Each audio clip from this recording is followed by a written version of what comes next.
Clope and Nedick Minster welcome you to this broadcast of high school varsity football. We are at Memorial Field at Minster High School where the Parkway Panthers will take on the Minster Wildcats. Tonight's contest is brought to you by the following sponsors: Crown Equipment Corporation, First National Bank, Keyhole Pizza, Winners Meats, Sydney Oglaze Audiology, Precision Strip, Wagner's IGA, Borchers Family Floor Center, and NKTelco. Welcome, ladies and gentlemen. Thank you for joining us. We're about 2.5 minutes away from kickoff here at Minster High School. This is Scott Fry. To my left here is Jeff Pinchin, and we're going to be bringing you all of the action in this MAC matchup between the visiting Parkway Panthers and the home Minster Wildcats. So, Jeff, you want to talk a little bit about how we got here? Minster coming in with a record of 1-4, 0-3 in the MAC, and Parkway comes in at 0-5, 0-3 in the MAC. Well, we'll talk first about the visitors tonight, the Parkway Panthers. You mentioned both these teams out of Division 6, both in Region 24, both looking for their first MAC win of the season. Parkway, you look at their strength of schedule. They have played, their teams they have played have a combined record of 16-9, a 64% winning percentage. Yep. So they've struggled, obviously, this year, have yet to pick up a W, but they've played some pretty good teams along the way, and they're going to look to bounce back against a team here that probably they feel they can compete with and probably beat on the road. Some of the Parkway, their last result was a goose egg, 35-0 against St. Henry, but in all the other matchups, they've been able to score some points. They had 14 against Versailles, but give up 49. 17 against Anna, gave up 48. 20 against Spencerville, gave up 35. 13 against Crestview, gave up 35. So the defense is on the field a lot. Yep. Coach wants to make sure he gets his offense sustained drives, keep the defense on the sideline a little bit longer. Absolutely. Talking about things on the Minster side of the ledger, the home Wildcats enter, as I mentioned, with a record of 1 win and 4 losses. Both teams looking for their first conference win of the season. Opener against Fort Loramie, who had right here on NKTelco. Minster dropped that one 40-7. They won their next matchup. They traveled to Columbus. A little bit of an interesting arrangement there. They played the Columbus Crusaders, which is a club football team. So no OHSAA points on the table for that one, and they did come away victorious 27-6. Week 3, they played St. Henry, dropped that one 40-28. Then they traveled up to Stadium Park, took on Todd Schulte's Delphus St. John's Blue Jays, and got blanked in that one, 27-0. And then last week they faced sort of cross-town or maybe cross-field rival just to the west, the Marion Local Flyers and Tim Goodwin. And the Flyers really laid it on them pretty tough. They're at 56-14. So both teams really trying to rebound from a couple of tough weeks of football. Yeah, they've been playing some of the upper echelon teams around the area. And tonight, again, Scott, you and I have worked a few games here in the past few Fridays. Beautiful night. Oh, sure is. The weather temperature is not near as hot and sultry like we had been witnessing, so a beautiful night. The Minster got around 3.5 or 3 inches of rain here recently, so the field is soft, but yet very firm, if that makes sense. So that's a kind of a cushion the players would like to land on, play on. The field's in excellent condition, and, a beautiful night for football here. Again, nothing to worry about but the sun in your eyes. Absolutely, and you'll see on your screen here, we're going to go west to east to open the first quarter. Parkway did win the toss, and they elected to defer to the second half, and so you're going to see number 54. This is senior Zach Hawk. He's an O-lineman, D-lineman, but on special teams, he is your kickoff specialist. It's always kind of neat to see a lineman do these type of. Oh yeah. My nephew did the same thing for Bremen a couple, 10 years ago, and it's like he blocking on one play, had to hustle to the sideline, get a kicking shoe on, go out, kick the extra points and such.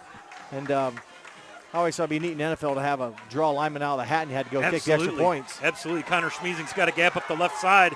He's in front of the bench, makes a guy miss. He's over midfield before they ride him out of bounds. And the kicker, Zach Hawk, does the honors. And usually think a kicker tackling, you shouldn't be a big deal, but when you have Zach Hawk landing on you, you're going to feel something. Absolutely. Zach Hawk clocks in here at 6 foot, 275 pounds. And Connor Schmiesing, number 10 there for Minster, the freshman, 5'6", 135. He'll probably get a lot of carries in the Wildcat backfield. We'll see how it lines up.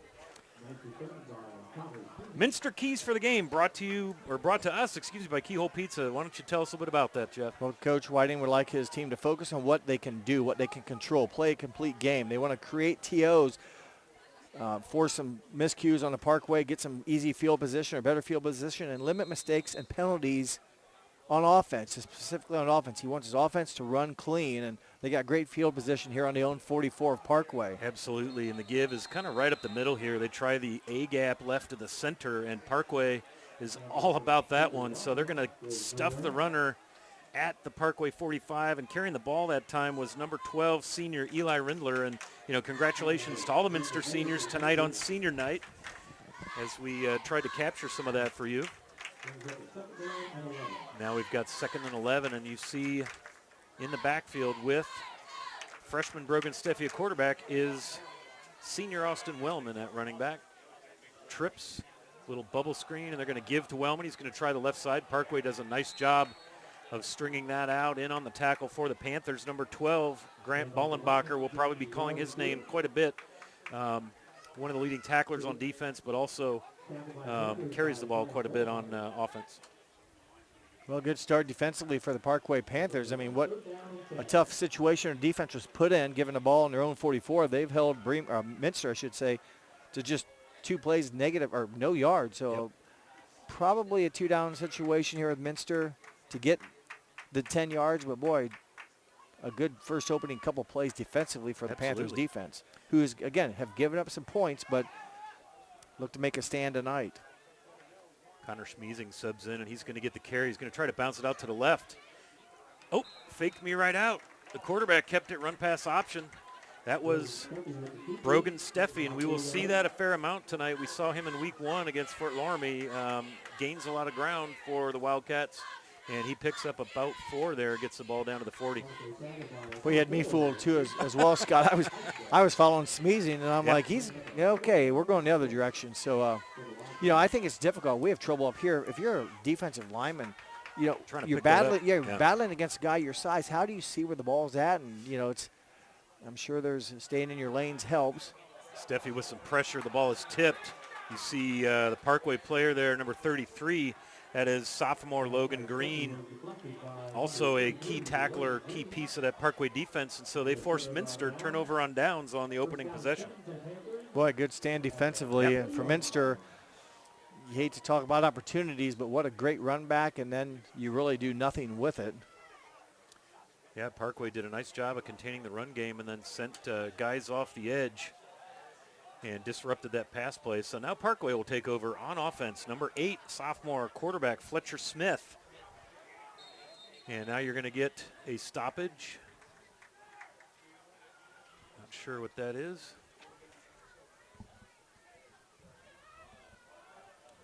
And let's talk, well, we've got that stoppage, Jeff. Let's talk about, from Keyhole Pizza again, the Parkway keys to the game. Well, they want to sustain offensive drives to help the defense out, meaning get some first downs, give your defense a breather, keep them on the sideline while your offense can move the ball down the field. Minimize the amount of big plays on defense. Now, the special teams gave up a big play, but the defense surely came up and did not let Minster get a big play to build on that momentum and win a turnover battle. Parkway's currently -6, I believe, on the season, so they want to try to even that battle out. It's always tough to win games when you're playing against great competition, but you're giving them opportunities. Exactly. And that first play from scrimmage must have been an official's timeout there earlier, but Parkway flagged on a false start. So now they'll have first down and 15 from their own 35, which isn't bad field position. But, boy, now they're behind the chains right out of the gate here on first down. It looks like they had a little run going over the left side with Eddie Nichols. We'll see what they elect to do on this one. Nichols is back there with the quarterback, and the pass over to the left side. Intended receiver was Landon May, and that one falls incomplete. On the season, Fletcher Smith, in 5 of their games, he's completed 51% of his passes, 56 of 111, a lone touchdown. But again, the big Achilles heel has been the turnovers. He's tossed 6 interceptions, and again, that's trying to get that righted tonight against Minster and get some momentum for him, confidence in the passing game.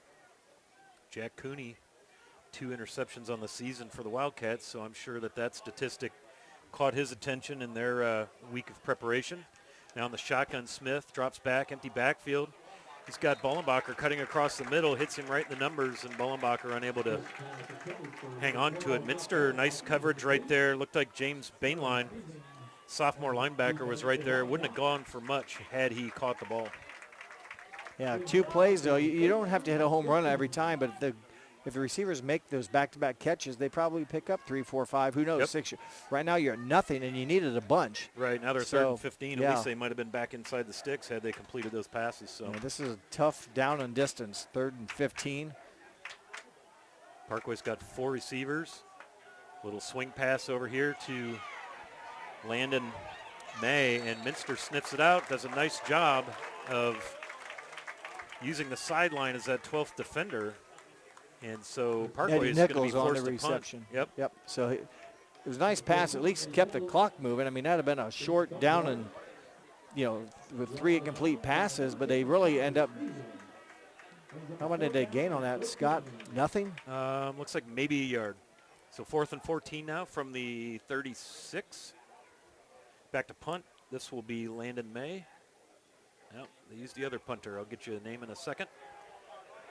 And it takes a nice favorable Minster roll. Parkway will down it.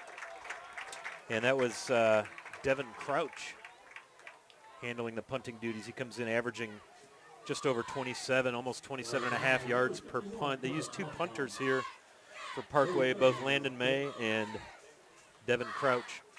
So Minster will start this possession. Again, another situation where they've got good field position here, Jeff, at their own 43 to start things off. Yeah, really. And that last possession by Parkway did not consume a lot of clock. So they're right, 2 incomplete passes stop the clock. Yeah, and they're right back to where they almost were. They started on Parkway's 44 the first drive. Now they're on their own 43.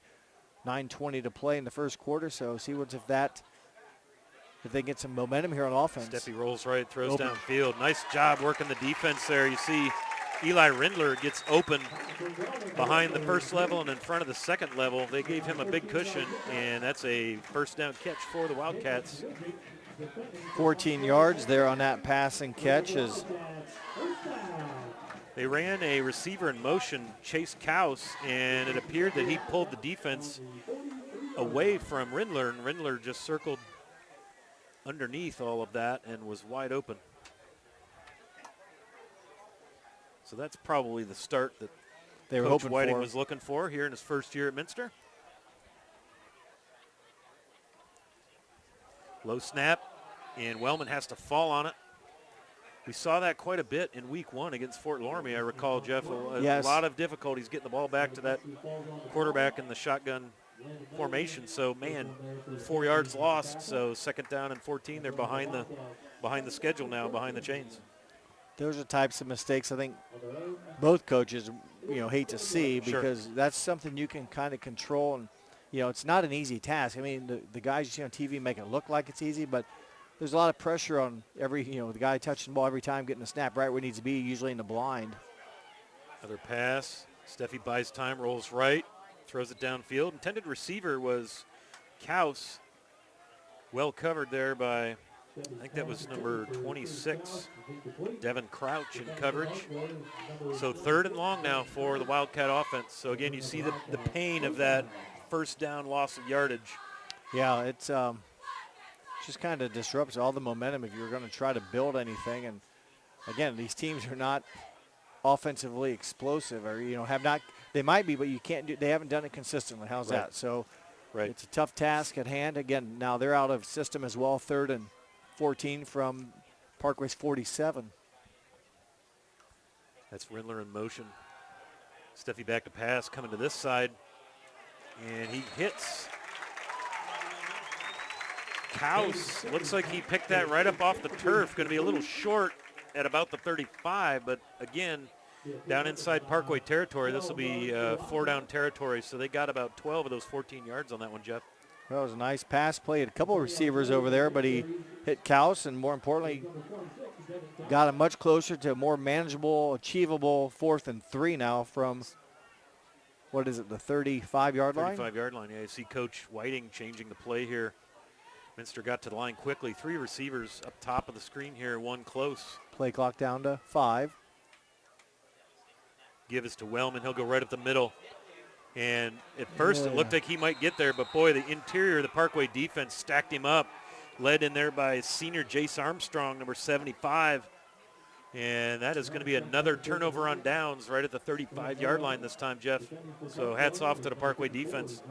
Yeah, so far the white-shirted defensive unit of the all-white tonight, if you will, the Parkway Panthers defense has come up big, and Minster's had some good field position, but the offense has not taken advantage of it. So Coach Joel Henkel in his third year will see if he can get some offense going. One of those keys you mentioned from Coach Henkel was to get the offense on the field, extended drives, give the defense some rest, and try to play defense with your offense. Handoff right up the middle. That's Eddie Nichols. He's met at the line of scrimmage, but still falls forward for a couple. In there on the tackling efforts for the Wildcats, Will Frimmel, freshman number 57. Good-sized young man. 5'10", 205 in there at D-line. First rushing attempt of the game for the Panthers. It came out in that first series with 2 incomplete passes, and then the last one, a short 1-yard gain. There they get one. Landon May with the catch. They're going to give him the 40-yard line. Looks like a loss, but in high school football, you get forward progress, the furthest forward point where the ball is advanced. And so Parkway with another couple of yards. And they're out to the 40, 3rd down and 5, so a little bit more manageable this time. Yes, it's coaches would much rather have a 3rd and 5 within the chains, if you will, versus the 3rd and longs. And yeah. Well, you just don't have a lot of plays in the playbook that are a high probability of picking up 15 yards. At any level. Yep. You mentioned forward progress. That's at all levels, too. But big stop on the Minster defense. Boy, they sent the house on a little run blitz. First guy in there, smallest guy, that's number 10, Connor Smeezing. He's the one that had that nice run back earlier, and so Parkway is going to have to punt as they are still inside their own 40. So nicely done there by the Minster defense, and they will send Chase Kaus back to his 30. While sophomore Devin Crouch gets ready to punt here for Coach Henkel's Panthers. So defensive ball game. Wellman is in there, and he's going to run it. He's going to pick up a first down. Kaus is, and scoot out of bounds here just shy of midfield. I wonder if that was a called and designed fake, Jeff. I know Wellman got let in there, but Kaus reacted so quickly and came out. Well played there by sophomore Devin Crouch. Excuse me. Crouch there. Kaus is on the Minster side. Yeah. So basically 12-yard pickup, a first down on a fake punt. And job well done. So the Parkway taking advantage of the overpressure, or making it appear that way. And Crouch with 14 yards on the ground. Center Ben Bates now ready to snap back to Fletcher Smith. He drops back, and he's going to go down the middle of the field, right down the hash mark. Intended receiver was Logan Green, well beyond the target. So 2nd and 10 now. Parkway with their first down of the night on that punt. Yeah, first down for either team. As again, Minster in their 2 possessions already. We're quick 3 and outs. So Parkway looking at 2nd and 10 here. Both schools coming in 0-3 in the conference. Probably, for my money, the toughest small school conference in the state. Wins in the MAC are at a premium, Jeff. And I mean, just an example, you see teams winning state titles and not winning the conference. Yes, that's the Cardinals last year, good example of that. Yeah. There's been numerous examples here recently in the past 10 years where that's happened. Ball carrier just over the right side, number 14, Eddie Nichols. He's kind of the workhorse, comes into the contest tonight with 4 touchdowns for the Panthers. He's their leading ball carrier on the season. You mentioned that he's the workhorse, 51 attempts on the season for 232 yards. It's about just over 4.5 yards per average, so decent average 4.5 yards. You mentioned the 4 touchdowns on the ground, so Eddie Nichols is a solid running back. Sure is. Parkway averaging about 94 yards on the ground, 3.6 yards per carry in their run game. Smith back to pass. Running back releases. He's going down the other seam to Ballenbacher, and he is picked off. Nice interception over the shoulder. Freshman James Niemeyer. Well played over there. Good focus on the ball.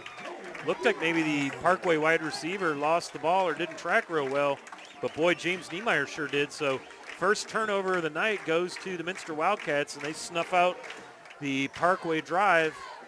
And it'll be 1st and 10 Minster at their own 18-yard line, Jeff.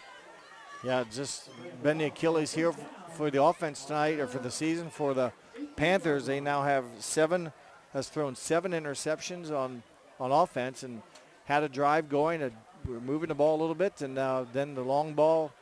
Nice play by James Niemeyer, as you said, coming up with a. It was a nice adjustment on the ball. ball. It was. Yeah, he kind of had to get it over his shoulder there. So, see Minster now on offense. Snapping the ball is going to be 56, Alex Frimmel, the senior. Again, pretty cool to be here for senior night. All the hours these kids put in the program. Another errant snap. Steffi's going to pick it up and run. Parkway's got good possession. And, boy, tracking him down quick. Ballenbacher there for the Panthers. Grant Ballenbacher, the senior linebacker, did a great job, because I'll tell you what, we've seen Steffi a couple of times, and he's not slow. No, he's made some things happen, and that time the bad snap, the ball on the ground, really the defensive unit can see that, so they know what's going on. I don't know what they're yelling, but it's like blood in the water. Yeah, it's just like the adrenaline starts popping up, and they took advantage of it and held him for a -4 yards loss. So that's back-to-back series where the Wildcats have opened up negative plays. All freshman backfield. Steffi, now he's going to hit a little swing pass to Smeezing, who released, and the Panthers, nice job pursuing that. Over there on the tackle, you'll see Eddie Nichols from his linebacking position. Also in there, number 57, that's Trent Rollins for Parkway. So, boy, Parkway's defense handling things here so far. Yeah, they've been really making some plays, yes. But there's just a 1-yard gain, so another 3rd and 13. But the defenses have really dominated here. Well, when you look particularly on the offensive side for Minster, very, very young. Again, and an all-freshman backfield, and they have 15 boys guys on the injured list. So talking with Coach Whiting before the game, he just said, man, I just want to get my guys back. And now forward progress will keep the quarterback out of the end zone. They'll drop him at about the 3, but Parkway sent the one of the bus loads in and got there. Well, they did. They had a lot of white jerseys in there. Steffi had nowhere to go. Basically had to stop backpedaling. He was running out of room, before he would have gotten credit or forced a safety. So a tough break for the Minster offense. Yep. So punting from his own end zone. This is Jack Cooney. He averages almost 30 yards per punt. He's going to need to put a good one out there right now. Out at the Minster 40, signaling fair catch at the 35 is Logan Green. And so Parkway in business here. No harm off of that interception. And so the Parkway offense now deep in Minster territory, starting a drive deep in the territory. They were 35-yard line. Yeah, really, they had advanced the ball to the Minster 47 before throwing the interception, which actually was just prior on the 20-yard line where Niemeyer got the interception. But get the ball back here, a couple minutes off the clock, and almost with great field position. How can they take advantage of it? That Minster drive was like net -15. Parkway's defense did they started on the 18 and end up on the 3. So quick math there. You're right, 15-yard loss. Logan Green in motion takes the jet sweep, and Minster does a nice job of collapsing the gaps there. And at the line of scrimmage, Green goes down. Looked like first contact in there for Minster, 56. That's Alex Frimmel and Will Frimmel also in there. I don't know if they're brothers or not, but they do share a last name. Well played that time for the Wildcat defense. Fletcher Smith in the shotgun at his own 40. He's got Nichols back there with him. He's going to pull it down and read it and run over the 30, down to maybe the 27, 28. So nice little run there. Good read on the part of Fletcher Smith. Pulls it down. And now you got a nice manageable 3rd down and 2 for Coach Henkel's Panthers. Yeah, that was a nice decision by Fletcher Smith. 3rd and 4, my mistake. 3rd and 4. Yep. His first rushing attempt of the night. He has 48 carries coming into the season. He's going to be back-to-back carries. Pull it down. He's got plenty of yards for a first down. He's going to go to the house. Nice decision there. It was a rollout right. Big running lane in front of him. Pulls it down, and Fletcher Smith draws first blood in this all-cat fight as the Panthers are on the board 6-0, pending an extra point. Well, Smith, 35-yard. Yeah, back-to-back decision or back-to-back possessions are a 28-yard run. 28 yards. So good decision as he saw an opening. Boy, once he was out in space, he really just ran by people. Minster could not close, and Zach Hawk, 7 of 9 on a season from PATs, a chance here to go 8 of 10. Kick is up. Oh, man, that was good from a long way back. So, with 1:40 to go here in the first period on the First National Bank scoreboard, Parkway Panthers come in and draw first blood on senior night. They lead 7-0 over the Minster Wildcats here on NKTelco Sports.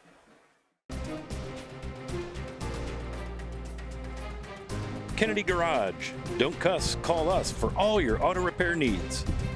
Busher's Market. Biggins Small Engine Repair and U-Haul. Find us on Facebook. Superior Aluminum Products. Join our Superior team today. Next Generation Kitchen and Bath. Design your next kitchen or bathroom project with us. K&M Imports.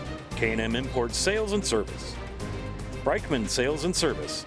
Ag Chemical Distributors. Rushi Inn and Tavern. Home and Interiors. Sassy Sisters Designs. Sassy Sisters Designs Home Decor and more. Francis Manufacturing. Francis Manufacturing in Rushi. Forever Fit. Forever Fit 24/7. Orchard's Floor Store.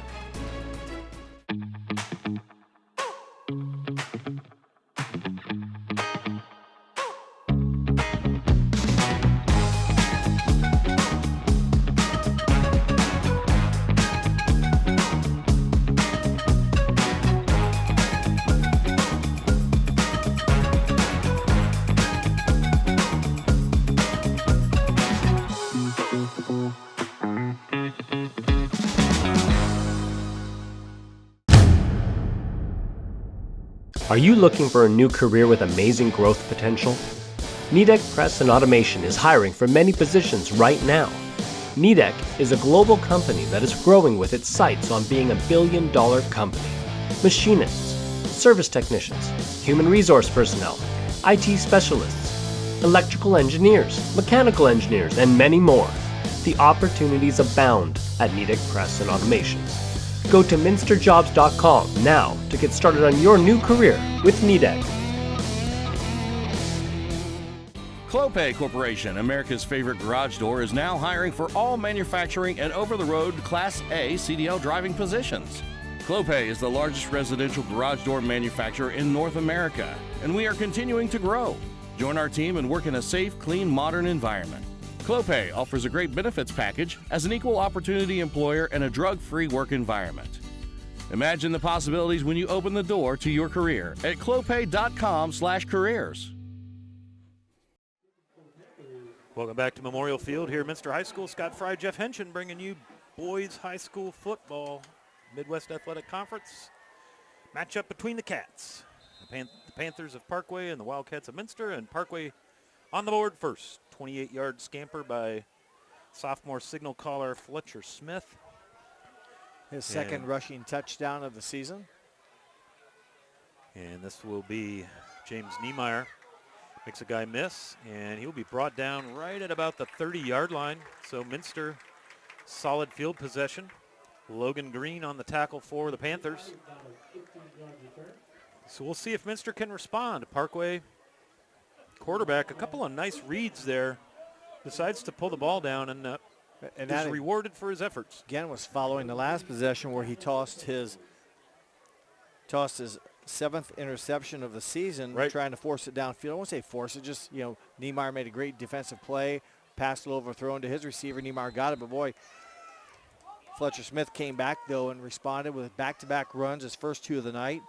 He ended up getting 34 yards in those 2 carries. The last one, a 28-yarder on the ground for his second rushing touchdown. Steffi rolling left, escapes some pressure, steps up and delivers, gets hammered, but throws a strike.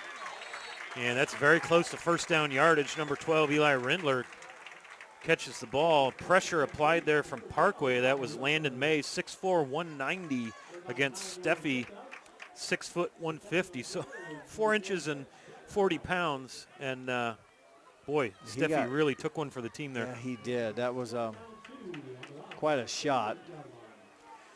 Minster now 2nd down and 2. This is the kind of down and distance you like to see. 3 receivers to the right, 1 left. Got a back in the pistol. And Steffi's going to keep it, goes around the right side. Nice play there, gain of about 7, maybe 8. We're going to mark him all the way out to the 47. Gain of 9, so first down for the Wildcats. And now we got some offense happening on the Minster side. They collect their first down.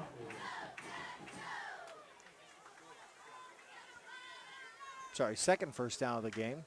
Brogan in the shotgun. He's got Austin Wellman in the pistol. Now Wellman's going to leave, get out there for a pass in the flats. Tipped ball.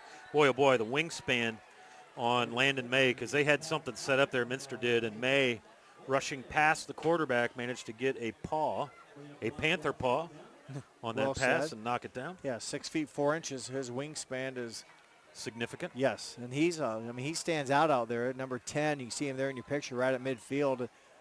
That's an athletic build to that lineman right there. So he's athletic and makes the kind of build you want on your D end. He's listed in the program as a D lineman, so he looks pure defensive end. Minster now with double backs. This will be Wellman right up the middle, and nice tackle, gain of about 3. Got to midfield. In there for Parkway is sophomore Trent Rollins. Minster looking to go quick here. Trying to get some real rhythm or continuity, as other than the passing game, and the running game has really been shut down. Now, granted, they've lost some yards and some snaps that they've dropped, been off the mark a little bit, so those have been some lost yards. Now we're going to get a timeout on the field. I'm not sure which direction it went, but we're going to go ahead and take a precision strip. Oh, it's the end of the first quarter. There we go. Wondered why we're stopping. So at the end of 1, Parkway Panthers 7, the Minster Wildcats 0 here on NKTelco Sports. New Knoxville Supply Company, the supply source for residential, commercial, and industrial jobs. We specialize in plumbing products from many name brands, electrical products from replacing a light switch to rewiring an entire house, heating, air conditioning, and geothermal products, sheet metal ductwork, installations, and service. We are now housing more inventory, so all the hardware items you need to complete the job are available right away. New Knoxville Supply. Stop in, call, or check us out online at newknoxvillesupply.com. Hometown Opportunity serves Mercer County, Auglaize County, Darke County, and Shelby County. The website as a whole is pretty user-friendly. I was able to filter down my options, see what types of jobs were out there for me in the area. It really opened up my eyes to the employer market around here. We know that our local candidates, a lot of times, are our most successful candidates because they want to come here and stay.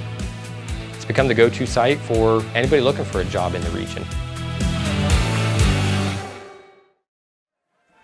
Welcome back to Minster High School Memorial Field. Parkway Panthers up on the First National Bank scoreboard by a score of 7-0. I'd like to encourage you to follow WCSM AM 1350 96.7 FM and their internet exclusive games on www.wcsmradio.com.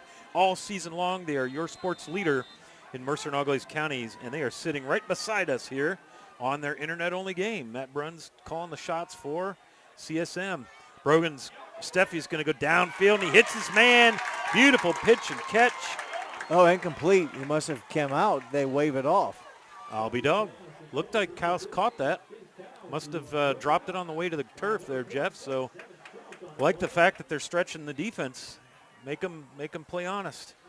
Since you did bring it up, Scott, since that was a change of the quarter breaks, I will tell you off air that as we talked, this was the shortest change of field possible. They went from the 50 to the 50. So that's right. Yeah.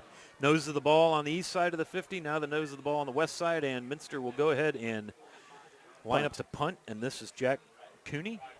Second punt of the game for the Wildcats. Nice one. Boy, if that hits the ground, that's going to go far. Oh, it hit his. And it's muffed. And, boy, they're after Green down there deep, and, boy, the Minster Wildcats just got a gift. That was Logan Green muffed that punt, and Minster saw it and covered it, and so Parkway's going to have to start deep in their own territory. First down and 10 at their own 9, Jeff. That was a dangerous play, a beautiful kick, and then when Green went after it, things got interesting when he muffed it, and then he picked it up, and his momentum was going backwards. Yes, that could have been disaster. Yeah, a lot. I mean, he ends up on the 8-yard line, so that's disaster enough. Couple MAC scores for you early here. Fort Recovery 7, St. Andrews 6. New Bremen at Versailles, 3-0. The Cardinals are up on an Owen Gable field goal. A little run up the middle there by 14 Nichols. Not much running room, maybe a yard. And then Marion Local is up 14-0 over the Blue Jays of Delphos St. John's. So Parkway now, 2nd down and 9 to go. The ball is about on the 9-yard line. Other than the couple runs that Fletcher Smith had their touchdown scoring drive, Nichols has been held in check. He has 4 carries now for 2 yards. Quick out to Ballenbach there. Scoots forward for maybe about 4. And that will bring up 3rd down and 5 now for Parkway. They're out at the 12. Call it 3rd and 6. I think that's Ballenbacher's 2nd reception. As Fletcher Smith goes over to get the play from the sideline. They will send Logan Green wide left. Out to the right. Can't see a number, so I'm not going to say. Isn't it? Yeah, it's 3rd down. The board has 2nd, but it is 3rd down. Yeah, it's 3rd down and 6, and now we're going to get a quick stoppage on the part of the Parkway Panthers. Call timeout. So with 10:18 to go here in the 2nd quarter on the First National Bank scoreboard, we're going to take a precision strip timeout here on NKTelco Sports. Hometown opportunity. Sweeterman's Pharmacy. SecureCom. Ferguson Construction. Together, we are family, working safely for our loved ones. We are problem solvers who challenge the status quo and drive improvement. We care about our customer relationships. We stay true to our values, caring and respecting one another. We embrace change as we journey through our career. We are Precision Strip, the world's leading processor of rolled steel and aluminum. Precision Strip, doing the exceptional.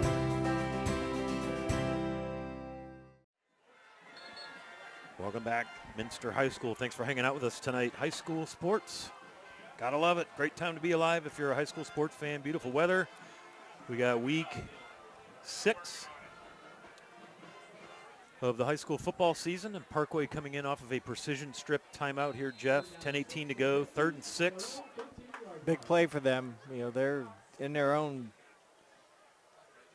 red zone area the other way, so if they don't get a first down here, it's punting. Right, and neither punter has a huge average. They're both below Correct. 30 yards. So if Minster can hold them here, Minster should be getting some good field position. And now you're going to get a flag, and that's probably going to be procedure. And it is. False start against the Panthers. So go from 3rd and 6, which is tough enough. Now we're 3rd and 11. And that's the 2nd false start, I believe, of the night on Parkway. So we'll draw up another play and try it again here.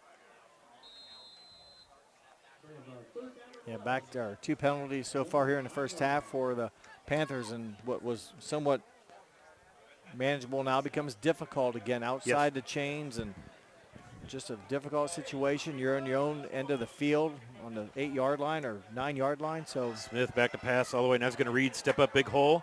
Still wants to throw wide open. It's Ballenbacher at the 20. That's Parkway first down and then some. So, boy, nice look downfield. Fletcher Smith finding the wide open Ballenbach for a big Panther first down on 3rd and 11.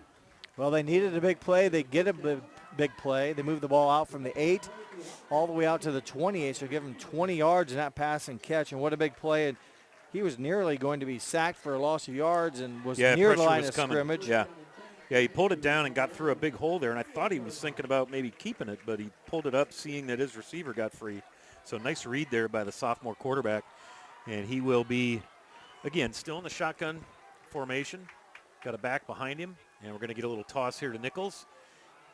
And Connor Schmeezing out there. Nichols makes him miss, and he gains positive yardage, probably about 6 yards. Yeah, he was able to get momentum going, Scott, and put his head down and run over a couple would-be tacklers and fall forward. One of the rare times tonight that really either team's had a running back be able to fall forward, and they take it from 28 out to the 34. Absolutely. Minster defense a little bit porous in the run game. They give up over 200 yards per game, 5.5 yards a carry, and they've given up 15 touchdowns, and they have given up a rushing touchdown tonight. 2nd down and 5. ball is at the 33. Again, a single back in the pistol. That's Nichols. He reverses his field, tries to bounce it out the other way. Austin Wellman holds him up. And then cleaning up on that play for the Wildcats. Didn't get a number 34, I think, and that would be James Bainline. But big play there for the Minster run D. As soon as I say they struggle to stop the run, they get a TFL right there. They did, and Bainline was one of those guys in on that tackle. Good job by the Minster defense. It forced us now to 3rd and 7 from the 31. But, you know, Nichols, you see what he can do when he gets in some space, and they want to contain him and not let him get momentum going forward. Absolutely. Little pass out in the flats to Nichols. He cuts, makes Schmeezing miss over the 30, out at the 35. Nice pursuit there by the linebacker Bainline to keep that from getting away. Because, again, you get Eddie Nichols in space. He's a big kid, and you saw right there he can go side to side. So 4th down, and it's time to punt here for the Panthers, and they will bring on number 26 again, Devin Crouch. And back will go Kaus for the Wildcats to his 35. So Crouch to Couch. Crouch to Kaus. Kaus. Yeah, I struggled with that a little bit myself. Last time he faked it. I think he'll be kicking this time. Short kick, side of his foot. And it'll go out of bounds on the Parkway side of the ledger here. So tough break there for Kaus and the Panthers. Nice field position. Again, Minster's had excellent starting position, but they've just been unable to get anything sustained happening on offense. Yeah, we'll get the official mark here. Looks like the 45. Yep. Looks like it. Give or take. But yeah, they've started on Parkway's 44. They've started on their own 43. Then they had one on the 18, but then the 30, and now the 45. So 3 of their possessions have been really nice field possession. And I've not done much with it. A couple first downs, and that's about it. Just watching the official, they're still not satisfied with where the ball is. It's been in about 3 places. Looks like they've got it marked on the 44. Just inside the 44. Yep. It was funny to watch because the poor guy with the chains, every time the official would move it, the chain guy's trying to keep up with where they're placing the ball. So Minster now 2 receivers on the right side, 2 on the left, and a single back. I believe that's Austin Wellman. Yes, it is. Steffi going to try one long down. Oh, he's wide open, Jack Cooney. The ball hangs up in the air, gives the Parkway defender a chance to get over there and take it away. How about that? Caden Heindel with a great interception. The ball hung up on Steffi, and it's a shame because Cooney was wide open. He probably had 4 steps, half a car length if you're watching racing, but because the ball hung up, that defender got under there and stole it. Maybe he was just, it looked like when Cooney was open, the ball just didn't get there quick enough. Right, yeah. And give credit to Heindel.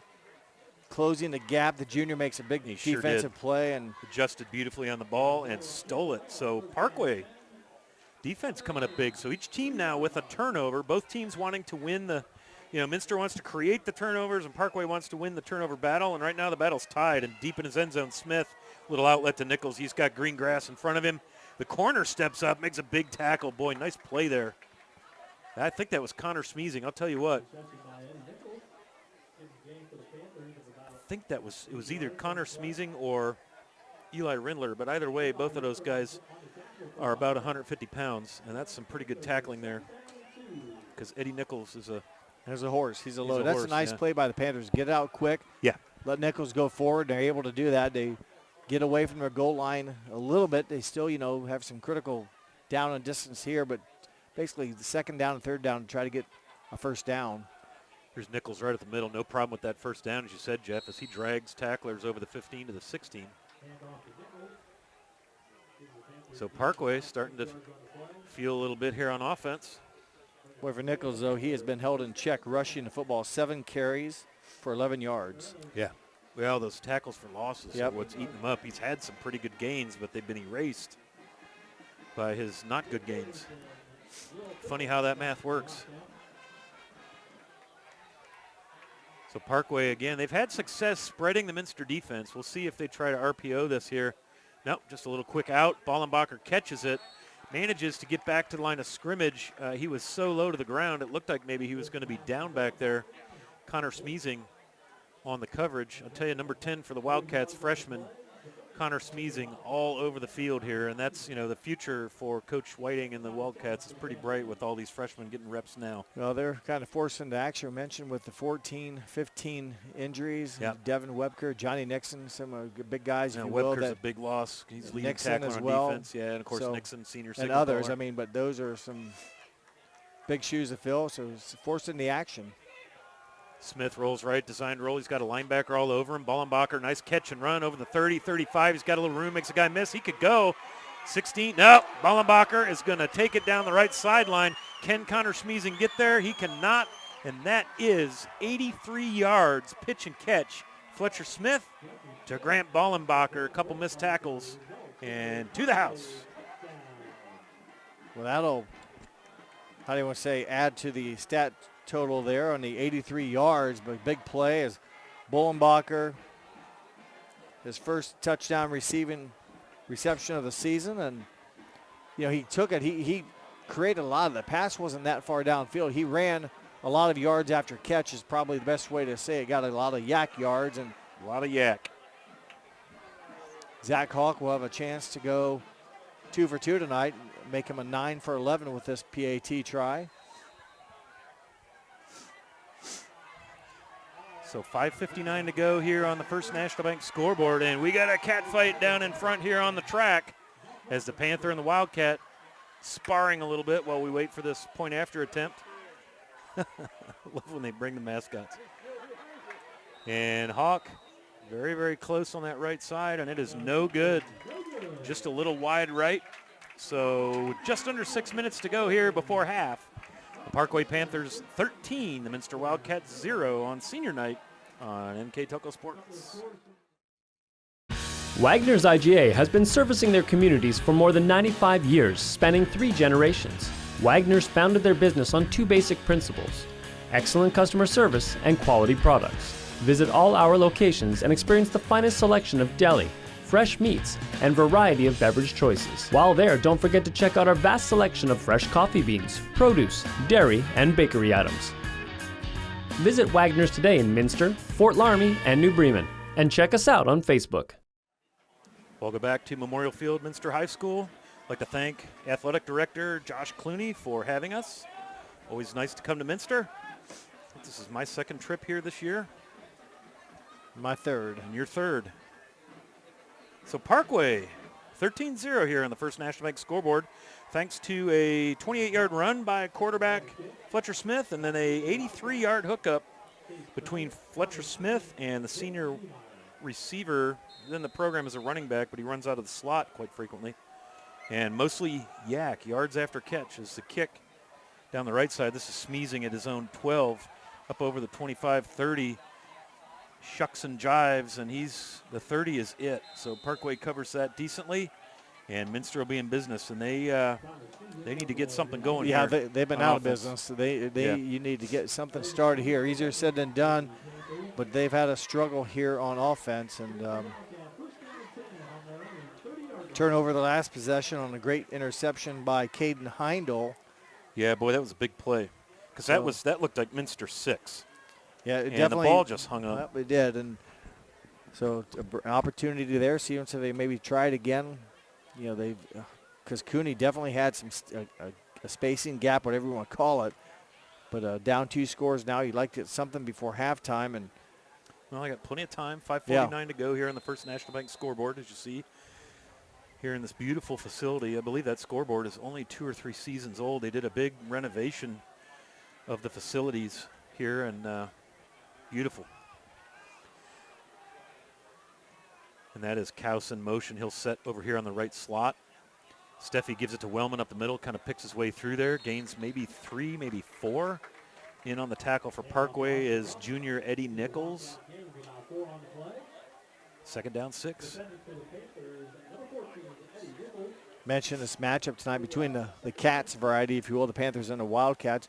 64th meeting all time between these 2 schools. Minster, it's somewhat even. Minster owns a slight advantage, 35 wins against 28 losses. So Minster with 35 wins, Parkway with 28 wins in this 63 current battles. This is a 64th, and Minster, though, has dominated the series here the last 10, winning 9 of them, 9 straight. Steffi designed run. Parkway Does a nice job of pursuit.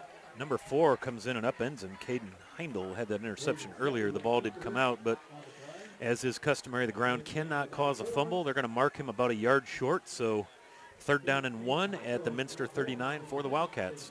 Mentioned the series, Minster 9 straight wins. They haven't played every year, but the last time Parkway defeated Minster was back in 2009 by a score of 17-15. The year before that, in 2008, the fall of 2008, Parkway also won on that team. At that time, current head coach Joel Hinkle. There you go. Parkway went 8-2 that year, failed to make the playoffs, but defeated Minster in 09, and then Hinkle's senior season 08, also on that team with Hinkle. Jordan Thompson, pretty good athlete to play with Jordan Hinkle, or Joel Hinkle. And that is a Wildcat first down. Austin Wellman went over the left side, out the B gap outside the left guard. And so Minster 1st and 10 at their 42 as Minster collects their 3rd first down of the half. Surprised we haven't seen more footballs thrown in the direction of number 1, Jack Cooney, kind of the leading receiver here for the Wildcats. I realize Steffi's been under some pressure, and now we're going to get a quick timeout here. It'll be timeout Minster. So with 3:59 to go on the First National Bank scoreboard, Parkway 13, Minster 0, and another precision strip timeout here on NKTelco Sports. Kemmler Orthopedic Center is focused on a personalized, caring approach to treat all aspects of orthopedics, including total joint replacement, shoulder reconstruction, stem cell injections, and more. Dr. James Kemmler and Jed Cooney, certified PA, are dedicated to providing the best orthopedic care in the Grand Lake region. Kemmler Orthopedic Center has offices located in Salina and Van Wert, along with extended evening hours. To schedule an appointment, call our office at 419-586-5760. We are at Minster High School, Midwest Athletic Conference football showdown between the Cats. Wildcats hosting the Panthers.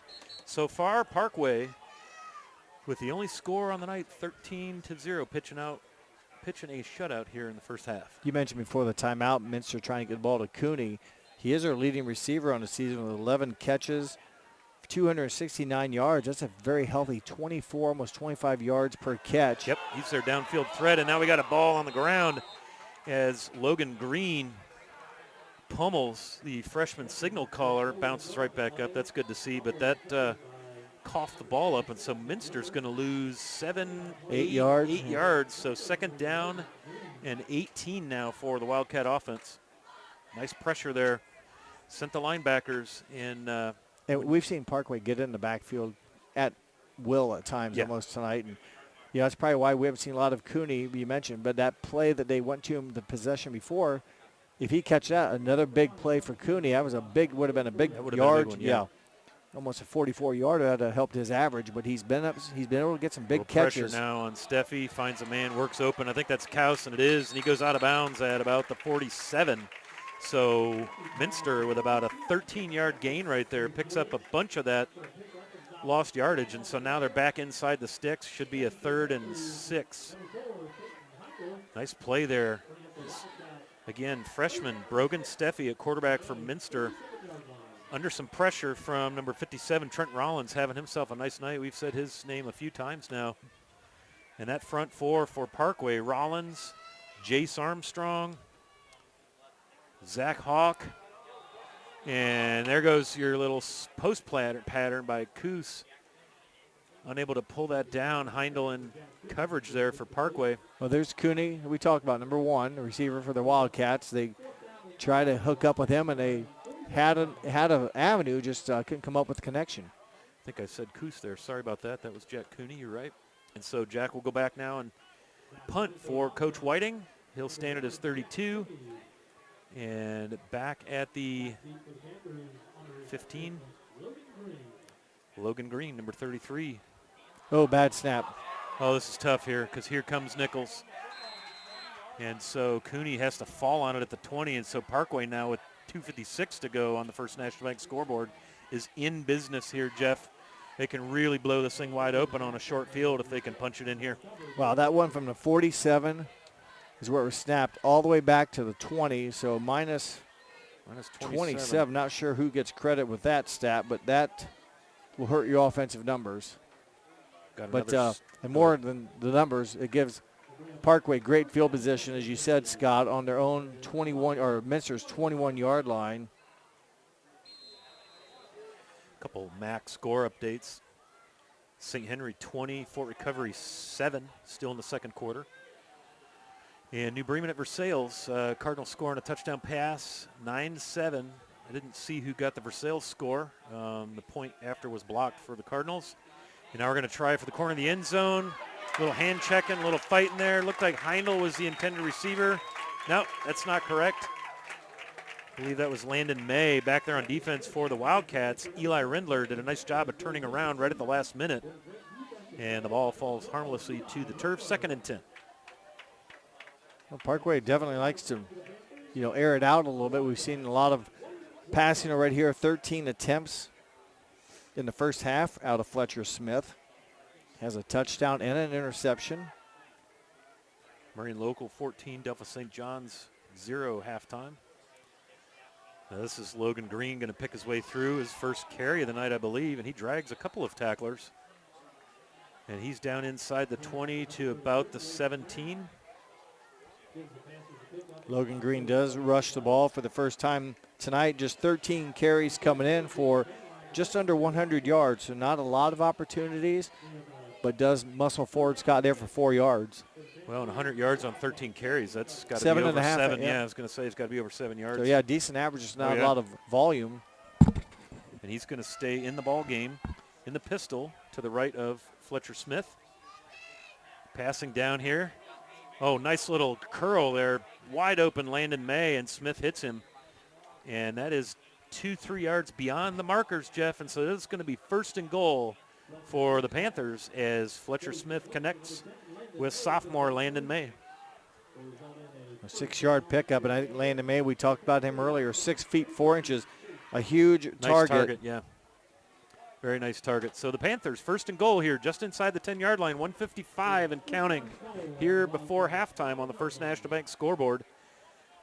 Parkway going to run 2 receivers, 1 on each side. They've got a tight end set. This is Green. He's going to try to bounce it to the left. There's pursuit, but he gets around the corner. 5 and into the end zone for the Panthers score. Logan Green. 9 yards in a cloud of dust and a touchdown there, Jeff. He almost got tackled for a loss of yards, but boy, he's got around the corner, and he's quick for Logan a big Green. guy. Yes, Logan Green 6'4", able to. As you said, but well, he can that was pick him up and put him down. That was Landon May. Logan Green. Oh, 5'9", 155. But he still picked him up, put him down. Yeah, he got around that corner. I thought Minster was going to be able to string him out, but he got around the corner, and that was all she wrote. But here's that point with Zach Hawk. I think linemen in the NFL should have to kick extra points. Right. Draw it out of a hat. Who's ever on the field when a play was scored. That one was an infield fly that carried just a distance. I think he got under that one just a little bit. Hey, but it's neat to see guys like that from the olden days. Linemen used to kick some. I lose the toe Groza comes to mind. But so with 1:36 to go before halftime, Parkway capitalizes on a Minster miscue with a bad snap on a punt. And it is Parkway 20, Minster 0 here on NKTelco Sports.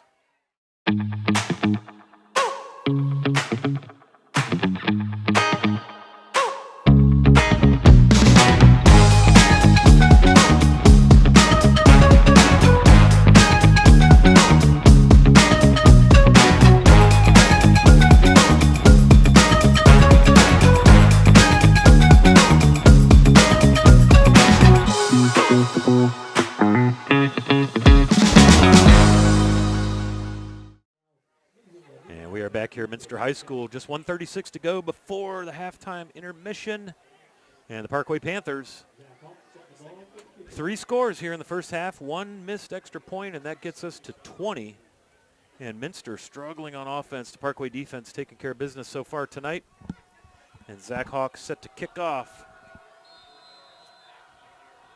It'd be nice if Minster could find something here maybe on special teams to spark them a good return. And they had a good return to open the game, Scott, but did nothing with it. Right. Really have not done a whole lot since then, but here again, decent starting position at 35. Will Frimmel, the up man, plays defensive line. Freshman. runs that one up to about the 35.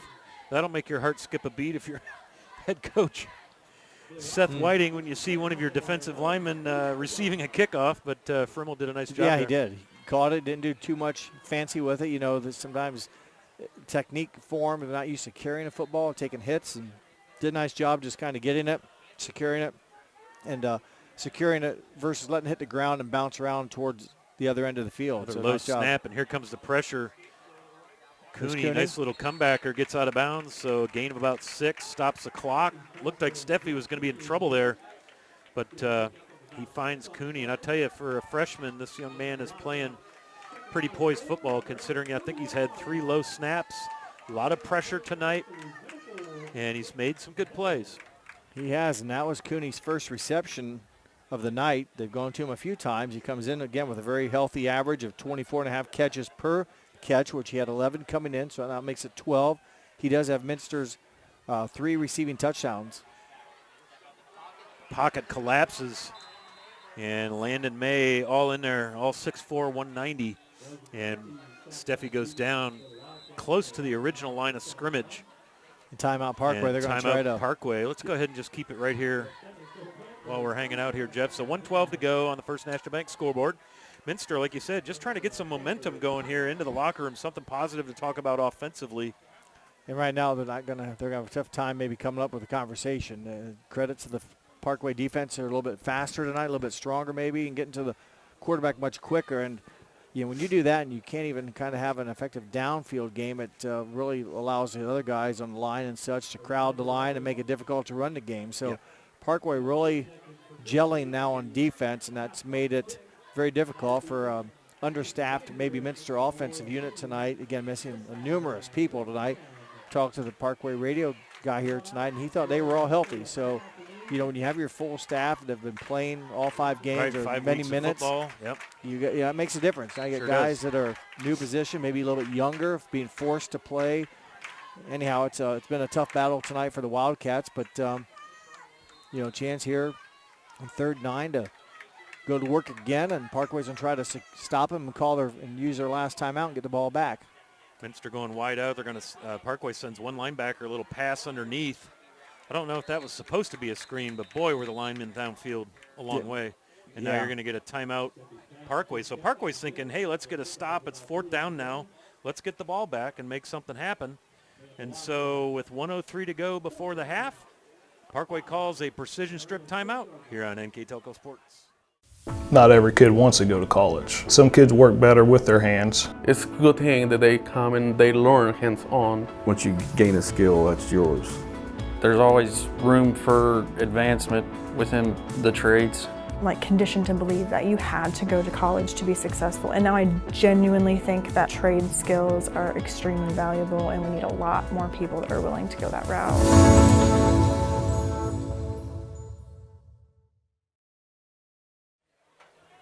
Welcome back. Thank you for joining us here. Coming out of the Parkway timeout, they're trying to conserve time on the clock, thinking, hey, we're going to get the ball back here. And they send Logan Green back to return the Cooney punt. Well, it's going to force another snap. You know, last time it was a bad snap, this time right in the breadbasket. So job well done there by the punting unit. Nice roll there for the Wildcats. So going to roll out of bounds around the 22. That leaves just under a minute on the clock. 50-49 still running. And there they stopped it. 51 seconds to go here on the First National Bank scoreboard. And when we go to the halftime break, we'll come back a little bit early. Jeff can give you some statistics on the Wagner's IGA stats and recap discussion before we go underway for the 3rd quarter. And Parkway will start the 3rd quarter with the ball. So that is huge. Yeah. That is huge. Not a lot of time here. I don't know, with no timeouts. You know, they got a long field to travel. Minster needs to make sure they keep players in front of them, or else they're not only going to get a score at the half, but then go to work in 3rd quarter. They want a bunch here. Boy, oh boy. That ball went from the 10 to the opposing 40. That's 50 yards in the air. That was intended for Landon May. But I'll tell you, Smith, man, he let that one loose. 50 yards in the air. That was a good high school throw. Well, might as well. Man, if you could get one here going into the half, that would be a dagger. So Parkway again, single back. I believe that's Nichols. 2 receivers each side. And it is a little underneath the Ballenbach. Makes a guy miss. Here we go again. And Ballenbach runs through the Minster defense, and he is going to the house. 77 yards to pay dirt. And that's why you run those plays, Jeff. Holy smokes, he just trucked through the Minster defense. Untouched once he got the football in his hands. And bing, bang, boom, just like that, a 77-yard pitch and catch from Fletcher Smith to Ballenbacher. Ballenbacher's second big reception for a touchdown. Yeah, his last one was 83 yards. So this one's 77. That gives him 184 receiving yards on the season, or on the night.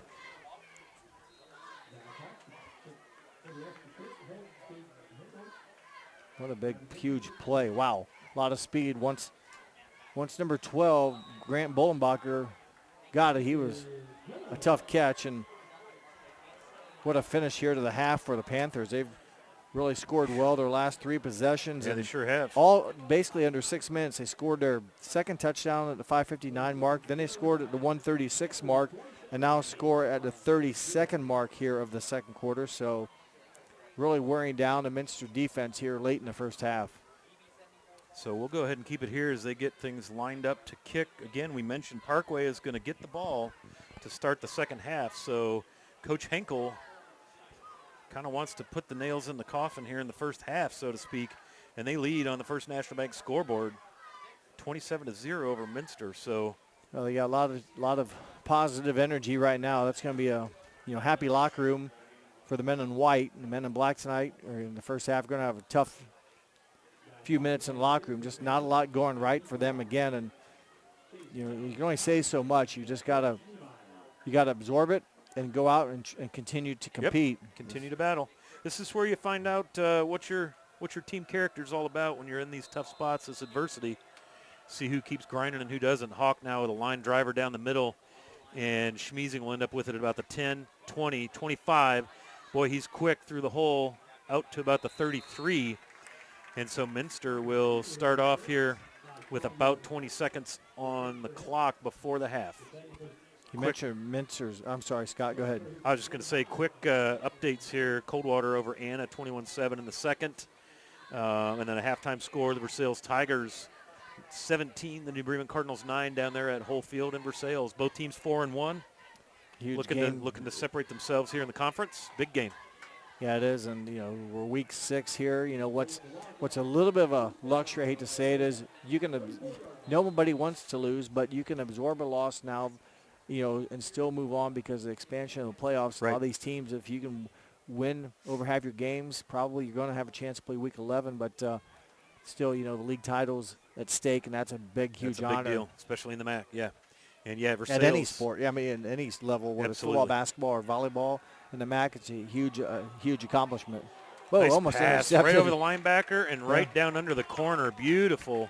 Grant Ballenbacher almost got a hand on that. Minster catches it at about the 44, and that was Eli Rindler on the reception. So Brogan Steffi did a nice job of getting that ball over the linebacker and under the corner, and that's a tough throw, especially on the run and out to the sideline. That's a long throw. Very impressive for the freshman quarterback. And I almost thought it was intercepted, but it was, it was over the defender and in the lap of Rindler, so it worked out well for the Wildcats. 11 seconds to go here before the halftime break. Parkway all over Minster here, 27-0, on the First National Bank scoreboard. So Minster, not giving up. They have their... That's right. Have just 11 seconds left, so that's not much time, but you never know. Throw something downfield as long as you don't cough it up. Well, just a few minutes ago we were talking about Parkway being deep in their end, and they ran the play and it busted loose, and that's why you run the plays. So Minster's going to go 4 guys in the pattern. Wellman is in sort of a tight end position on the left side, so he's probably going to go out for a pass or maybe chip a rushing defender. Yeah, Wellman's going to block and then release. And boy, oh boy, here they come. And Minster's trying to set up a screen. Yeah. And just couldn't get it going. Parkway got in so quickly And Wellman, it looked like Austin Wellman got hung up at the line of scrimmage there trying to chip and then release. Well, they definitely were letting the front line come in, hoping that, let them come in and try to hook up with someone just at line of scrimmage or shortly past. But, boy, they came in so fast. And like I said, I think Wellman also got knocked off his route. He couldn't. Like there was really no one up, no one there. And I don't know if intentional grounding. Yeah, it's illegal man downfield. Or that too, yeah. Yep. Because when Steffi had to kind of scramble around a little bit, the timing is off. I think some of that is you roll on rhythm, if you will, because 1, 2, 3, it should be out of his hands. Well, Steffi had to kind of scramble a little bit before he could release it. Yeah, and that gave the lineman enough time to be downfield. And honestly, they tried to run a screen on their last possession, which I felt like the linemen were even further downfield. So I don't know if it just didn't get picked up, but 5 seconds to go here before the half. Minster probably one last play. They're going to run it up the middle to Wellman. He's got room over the right side, over the 50, tripped up and safely out of bounds if you're a Parkway fan. Heindel on the tackle, and that will do it for the first half of play here in Minster. The Parkway Panthers 27, the Minster Wildcats 0, here on NKTelco Sports. Clopay Corporation, America's favorite garage door, is now hiring for all manufacturing and over-the-road Class A CDL driving positions. Clopay is the largest residential garage door manufacturer in North America, and we are continuing to grow. Join our team and work in a safe, clean, modern environment. Clopay offers a great benefits package as an equal opportunity employer and a drug-free work environment. Imagine the possibilities when you open the door to your career at clopay.com/careers. Jewelry Barn, repairs, custom and in-stock items. Joe's Place 2. Wayne Trail Lincoln Electric. Brookside Laboratories, world leader in analytical services. Bombauer Fertilizer and Seed. Phone Doctors. Welcome back to Memorial Field here at Minster High School. Scott Fry and Jeff Henshin bringing you MAC Friday Night Lights. Parkway Panthers with a lead of 27-0 here at the half. Jeff, why don't you tell us a little bit about how we got there in our Wagner's IGA stats and recap. Well, it took a bit, but once Parkway got rolling, they really turned it on. They didn't score their first touchdown until 1:40 left in the first quarter, so we almost went 12 minutes with nothing, but Parkway really turned it on the end of the first quarter and into the second. They had a total of 282 yards in the first half, did the Panthers. Minster just 54. Of those 282 for Parkway, 207 through the air, 75 on the ground. Minster's 54, 69 through the air, and negative 15 rushing. That includes the sacks and stuff. And then they had a bad snap that cost them 20 yards, probably included in that rushing total. But complete domination for the Panthers. And they did some big plays. They only had 4 first downs in the first half. But, boy, when you get scores, 2 of them from Grant Bullenbacher on the arm of Fletcher Smith. The first one was an 84-yard pass and catch. The second one, a 78-yarder. Those don't take a lot of, don't move the chains much there. They're quick scores, and that was part of Parkway's success. Again, coming late in the second quarter, you just wonder if Minster's wearing down, and Parkway's a little bit more physical right now, able to run through the Wildcats. Absolutely. Muff kickoff now.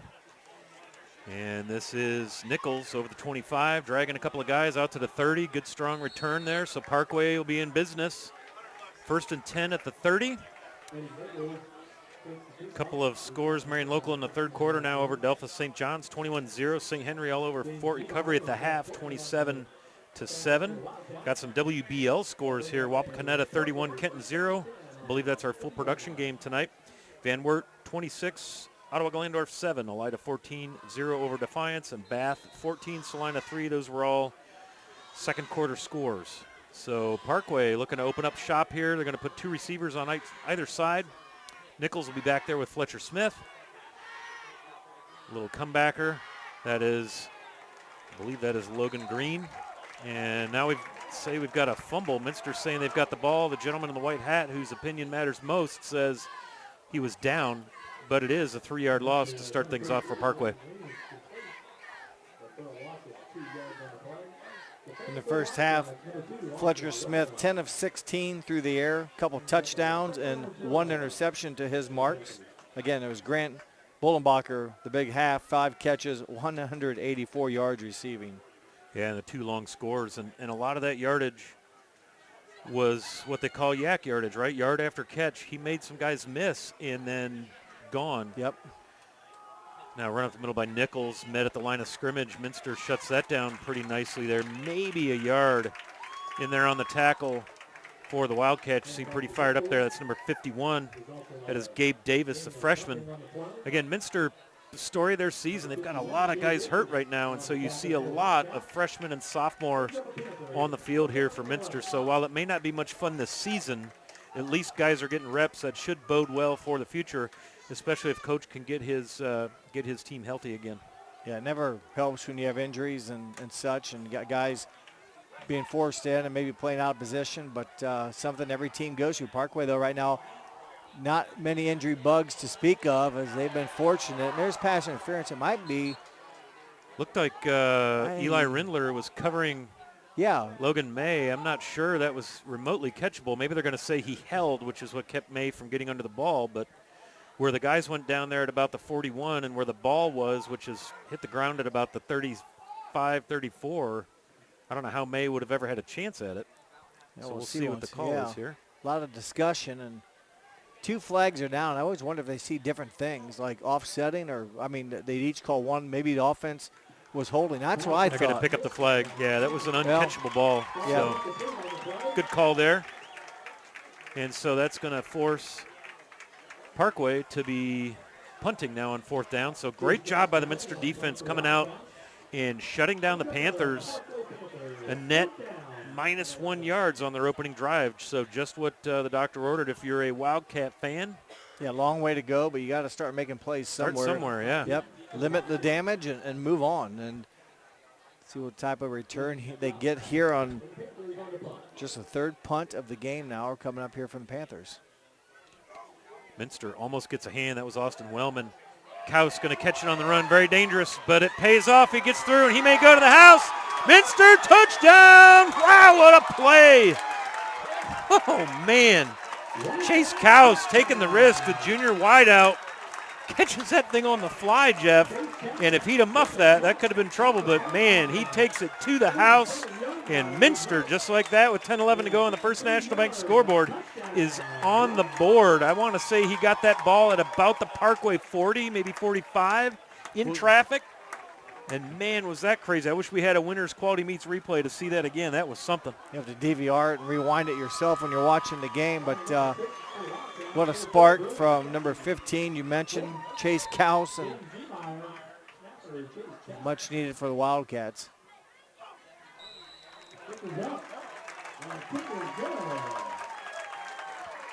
Well, good response for the Wildcats at the 10-11 mark.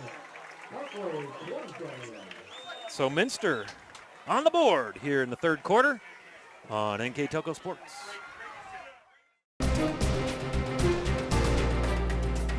Precision Strip, Tom and Jerry's, Kogi Plumbing and Heating, Carriage Works, New Knoxville Supply Company. We are here, and here, and here. Minster Bank is everywhere, providing every banking service that you need to keep your financial life in order. Whether you are on the go or stopping by one of our branches, Minster Bank is here for you. We proudly support the communities where you live. Minster Bank, helping people achieve financial success. Welcome back to Memorial Field, Minster High School. A little excitement to get the second half going here for the Wildcat faithful as Chase Kaus takes it to the house. How'd you like that right there? Yeah, that's sounds like a jingle to me, and a good Spent spark. that whole timeout coming up with that, Jeff. I wondered what you were doing. Either they were taking a nap, but well done by Chase Kaus, and see how that momentum can build up here, or what the Panthers can now do on offense, knowing that Minster definitely has a little bit of excitement now, and Minster's defense going to come out energized and try to get another stop and a quick turnover on downs, if you will. Kickoff pins him to the corner on the 10-yard line.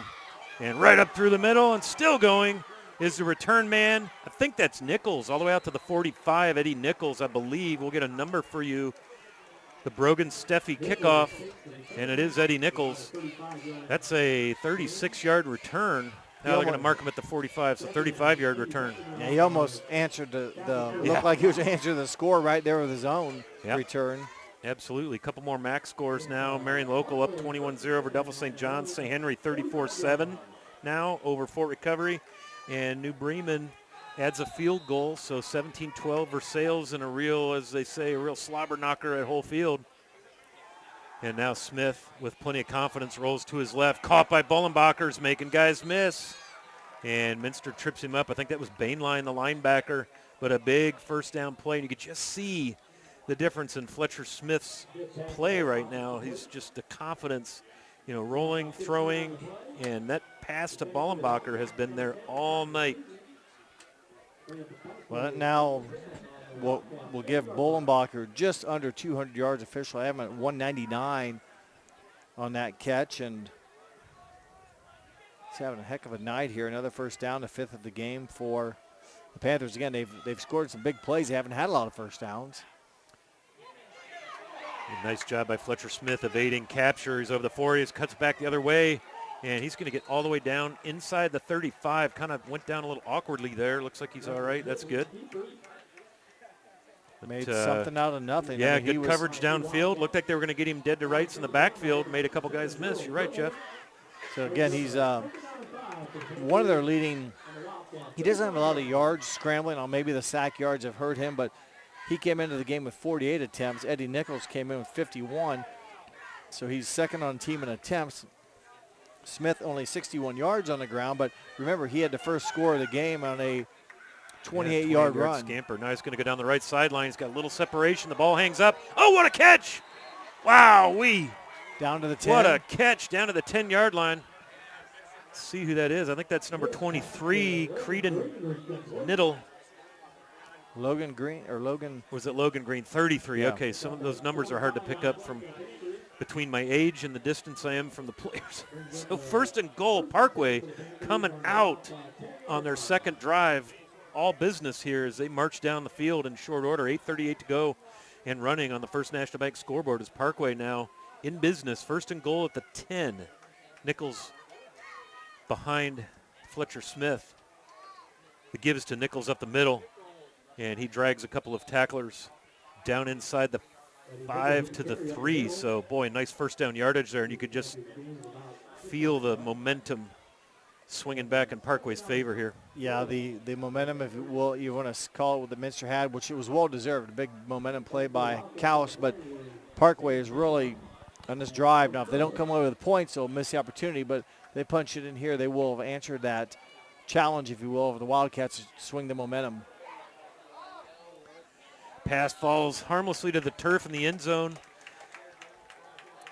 Almost bounced up for a potential. Sure did. Intended receiver. Don't know if it short hopped the receiver or not, but definitely popped up. Aiden Anderson was the intended receiver back in coverage. Freshman James Niemeyer. So 3rd and 4 now. See if Minster can get a stand on defense as they rotate guys in and out on that D-line. Niemeyer had an interception in the first half. He did, yeah. A nice play. Design roll left. Now a little pitch out to Nichols, and he's going to walk in untouched. So nice little play there as Fletcher Smith draws the defense, tosses out to Nichols on an option type play, and he walks in from 4 yards out. And Parkway's stretched the lead back out, 33-7, pending the extra point. Well, they came out and did what they needed to do, and that's get an answer for the Minster touchdown. And they went down the field pretty aggressively and really did not misfire. And Zach Hawk on to attempt the extra point. 7:42 to go here on the First National Bank scoreboard here in Minster. Each team looking for their first conference win of the year, so it's a big, meaningful game, and that is blocked. Connor Schmeezing right up the middle, untouched. All 5'6" and 135 pounds. Hey, size doesn't matter. Just give me in the right place at the right time. And absolutely. Quickness got him there, and then nice defensive play by the Wildcats special team to keep it at 33-7. So we'll take a quick break here as they reset to kick off. Parkway 33, Minster 7 here on NKTelco Sports. Kogi Plumbing and Heating is your Bryant Factory authorized dealer. We have brought the best of comfort, control, and plumbing services to the St. Mary's area for over 60 years. We have been Reader's Choice winners for the last 4 years running and excel at providing our customers with efficient and reliable heating and air conditioning, as well as responsive service when a plumbing emergency arises. We insist that the products we install in our customers' homes and businesses offer the same performance and value that we expect ourselves. Call today for your next plumbing and heating or air conditioning needs. Bryant, whatever it takes. CarriageWorks has expanded and now can hold up to 25 cars in our service bay. CarriageWorks thrives on customer satisfaction. We accomplish that by providing top-of-the-line technology. CarriageWorks now uses a laser beam system to measure down to the millimeter of factory specs to better service you and get you back on the road. CarriageWorks has a brand new top-of-the-line paint booth that uses waterborne paint. There's no job too big or too small for CarriageWorks. We're certified collision specialists. Come in and see us today. Welcome back to Minster High School. Thank you for joining us. Friday night, beautiful night out. Cooled off just a little bit. To me, it's perfect football weather as Zach Hawk ready to kick things off following another Parkway touchdown. What an impressive drive that time, Jeff. Yeah, they did. It didn't take them long. Had some nice plays, some big runs, and Eddie Nichols finishes off for his 5th rushing touchdown of the season. And again, he answered that nice touchdown by Chase Kaus on the punt return and kind of squelched Minster's hopes, if you will, for right now, as the offense is going to come onto the field where they've had trouble moving the ball. A.J. Taylor on the tackle. Connor Schmiesing gets it out to the 25, and so Minster will go to work now on offense. This is actually their first offensive possession of the second half. Parkway opened with a 3-and-out, and then on that punt, Minster scored, and Parkway then on the ensuing drive takes it to the house on a nice balance of run and pass. Fletcher Smith having himself a night at the quarterback position for Parkway. Yeah, he's well over 240 yards. Had a nice first half. He was 10 of 16. I got him now down for 13 of 21. Brogan Steffi had his own 20 in the shotgun. He's got Austin Wellman on his left hip. Kaus comes in motion. He'll reset in the slot. And you got Cooney all alone off the shoulder pad. Boy, oh boy, he was streaking. And that was the play you wanted. That could have gone for some yardage, but just got him right in the shoulder pad. Yeah, tough break. Cooney definitely one of the few times that Steffi has had time to really look for him, but nice slant. Boy, he was open. It just, I think he sensed it, knew he had a big chance here to make a big play, and like some, happens even to the best of them, but bounces right off his hands, incomplete. So Steffi again in the shotgun. Extra blocker in there in the backfield, and this is a run by Wellman over the 30. Gang tackled there by the Panthers. Looks like Logan Green, number 33, and also number 55 in there on the tackle, Gavin Dickey, the junior linebacker. Wellman 8 carries now for 21 yards. Came in.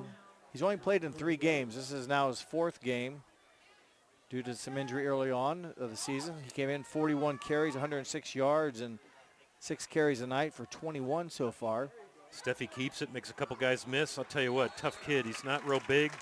150 pounds, soaking wet, makes a couple guys miss. Parkway finally brings him down. Caden Heinel comes in from the left corner position, but Minster moves the chains on a first down, and so Schmiesing and Wellman will line up on either side of Steffi, and Minster going a little bit of a quick offense. Now they'll look to the sideline. I think sometimes they do that, Jeff, to see if they can get the defense to twitch, and this time it was unsuccessful. They've done that a couple of times. They come to the line, starts the hard count, and then they look over for a play. Schmiesing now is going to take it, finds a little seam up the middle, out to about the 45-yard line of the Wildcats. 7-yard run for the freshman running back. And it looks like he's going to come off the field with both of his shoes in his hands. That's not a good look. Ran right out of his shoes. That's one way to get him out of the game, stripping his shoes off. That's right. He's quick. I'll tell you what. We had him in that Fort Loramie game, and he had a nice night. Again, freshman playing key roles here for Minster, so long-term, you like to see that if you're Coach Whiting. And now a design keep by Steffi. Almost illegal tackle there. Almost like a horse collar, but he manages to pick up first down yardage, and Minster cracks the plane of the Parkway side of the field. 1st and 10 at the Panther 48. It's good to see Minster getting some rhythm now on offense. A couple of first downs. Yeah, every little bit counts. Again, you got a long way to go to get back into this one, but can sure make it more interesting if you can get some Austin yards. Wellman, and strong run right there. He had number 54 was along for the ride there. That's Ethan Hawk. Ethan Hawk? Zach. Is that right? Zach Hawk. Which one? 54. Yep, that's a kicker. Zach. Yep, Zach Hawk in there from 6'2", his defensive tackle. Yep, 6 foot, 275 pound. I like to call him a place kicker. Place kicker, Zach Hawk. And by the way, related to there's last year, the Hawk boy. Yeah, there's been, I think, there was a girl Hawk too. Yep. That softball player. Yeah. Yep. Oh Lord, the name escapes me. It's a good sports name out in Rockford and Parkway. Steffi looks to throw a little swing pass and then decides to pull it down. Maybe the line of scrimmage. The Parkway D-line closes the door on that one. That's Trent Rollins.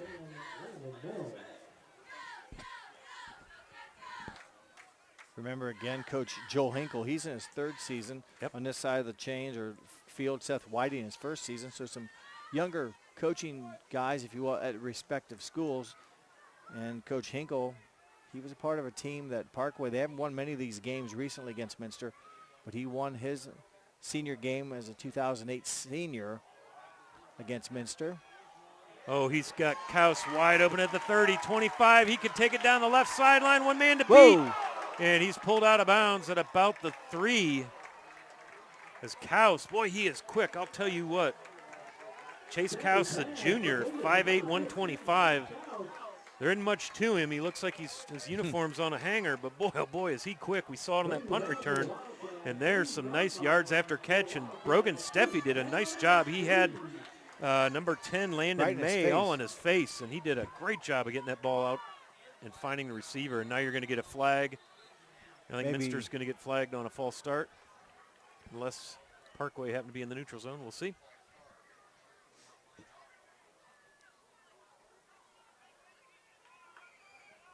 Here's your call. Dead ball, unsportsmanlike conduct on the defense. Wonder if there was an equipment. That'll be a half the distance. Didn't have any penalties in the first half. No. A couple false starts by the Panthers. And Minster had 1 penalty for 6 yards, and Parkway 2 penalties for a total of 10.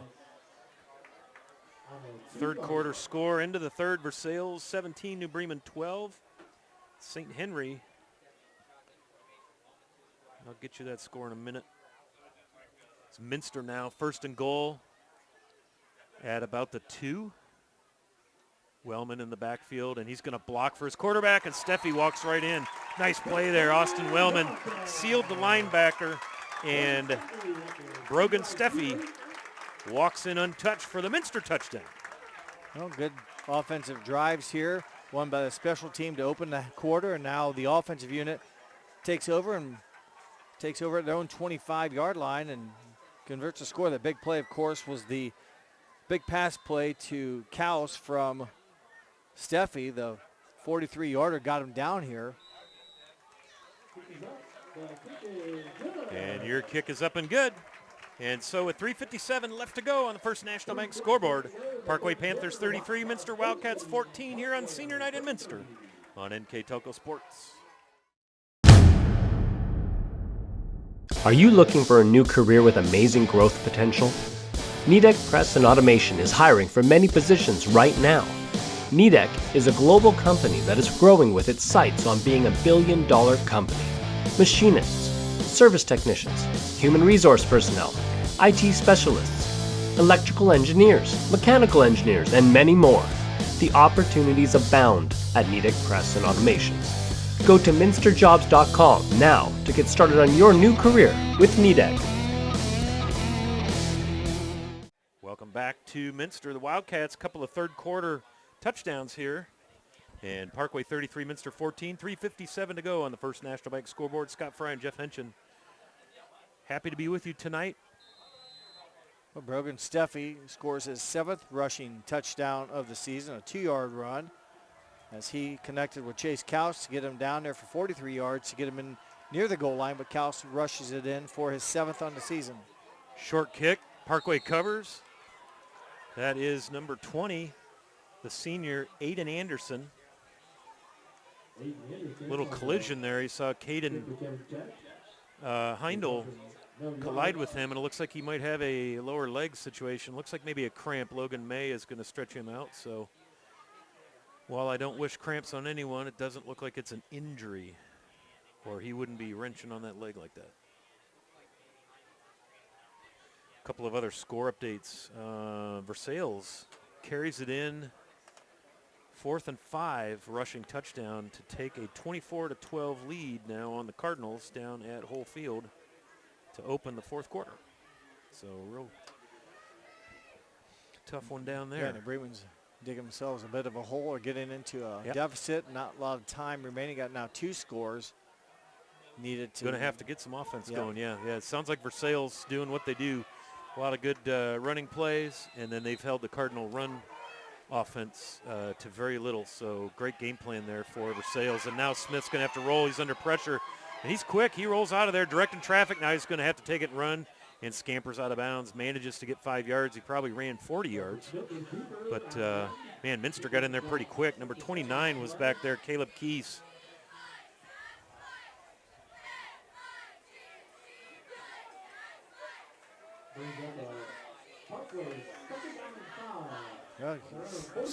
Fletcher Smith there, 5 yards on that carry. Again, he's the second leading attempt on the team, but not many yards to go for his attempts. Came in with just 61 yards on the ground. I have him down now for 44 tonight. Remember, way back in the first quarter, he got the Parkway started with a 28-yard touchdown run. Kind of fumbled the snap a little bit. Late handoff timing is all off on that play. I think that was Nichols. We'll take a look. That was Logan Green. And he gains maybe a yard, so 3rd down and 4, manageable. Parkway out to their own 46 after a very short Minster kickoff. Yeah, Minster, I think, tried to place that ball into no man's land. Right. Either force someone that's not used to catching it to catch it, or let it hit the ground and bounce around, make it a free-for-all. Just never know. Because Parkway's, had some decent run backs. They just don't want to give them a full head of steam, and Minster's going to jump off. We got a situation here on 3rd and 4. Yeah, maybe it was against Parkway. Their right guard ended up in the second level of the Minster defense. So that's going to back them up 3rd and 9 at their own 41. So not what you want to see if you're Coach Henkel. Minster pretty excited about that. So if they can hold them here to a punt, just keep chipping away. Just under 3 minutes to go in the 3rd period here on the First National Bank scoreboard. Yeah, they get a stop, Scott, and a punt. And, I hate to break it down, but if you get a score before the end of the quarter, you're down by 13. Austin Wellman running free. And it looked like they had some kind of a screen trying to set up to Logan Green, but it falls at his feet, and Parkway will bring on the punting unit, and this will be Devin Crouch. Yes, and we haven't seen him in a while. Parkway's had some good drives here on offense, so we'll welcome Devin Crouch back to the field. He's at his 28. Back to return will be Chase Kaus. Last time he was in this situation, he returned it for a touchdown. Yeah, 43-yarder roughly. Nice high kick. Here comes Logan Green. Kaus forced a fair catch. And so Minster will start with excellent field position at their own 37, Jeff. Well, like I said, 2.5 minutes, 2 minutes, 38 seconds left in the 3rd quarter. If they can get a score before, it doesn't have to be necessarily in the 3rd quarter, but soon, either now or into the 4th, they got a chance to make this a 2-possession game, and then things get a little bit more dicey. That's right. That's the beauty of high school football, is it's not over until there's triple zeros and anything can happen. We saw that right before the half. Parkway, with well under a minute, maybe even under 30 seconds, ended up scoring from 77, 78 yards out. That's why you run the plays. You don't just fold it up assuming you can't get anywhere. Yeah, they scored that last touchdown to give them a 27-0 lead with 30 seconds to play. And Parkway this time not having any of that. Eddie Nichols and Logan Green. It's kind of a little fake wheel route or pass in the flats to Wellman. Steffi pulled it down, gained about half of a yard.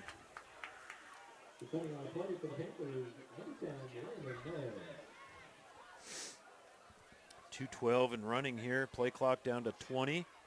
It's Minster looking for their next play. Second down and basically 10 at their own 37. As Wildcats come to the line. Got an up back, number 29. That's Caleb Keese behind the right tackle. And, oh boy, Parkway read that one beautifully. Yep. They faked it to Wellman, and Steffi kept it. And Nichols with another nice play on defense. Loss of 2, third down and 12. But, again, we talk about these down and distances, out of system now, behind the chains. And on a drive where you hope to come out and get some first downs and try to score, you're one play away now from basically punting it back. And, again, you got to keep an eye on the clock as we near the end of the third quarter, the minute 20 clock running. That you got to get scores, and then your defense has to hold and get the ball back. You're down 3 scores to get back into this. House in motion, Steffi back to pass, evades the rush, gets bought a little time. Now down the field for Kaus, and it goes through both the receiver and the defensive back, and now you're going to get Logan Green back there with looks like a cramp in his calf. Yep, so Bollenbacher will stretch him out a little bit. And it's going to be 4th and 12. We'll be curious to see if Coach Whiting wants to go for it here, and now we're going to get a timeout on the field. We will take it with him, a precision strip timeout with 1:02 left to go here in the third period on NKTelco Sports.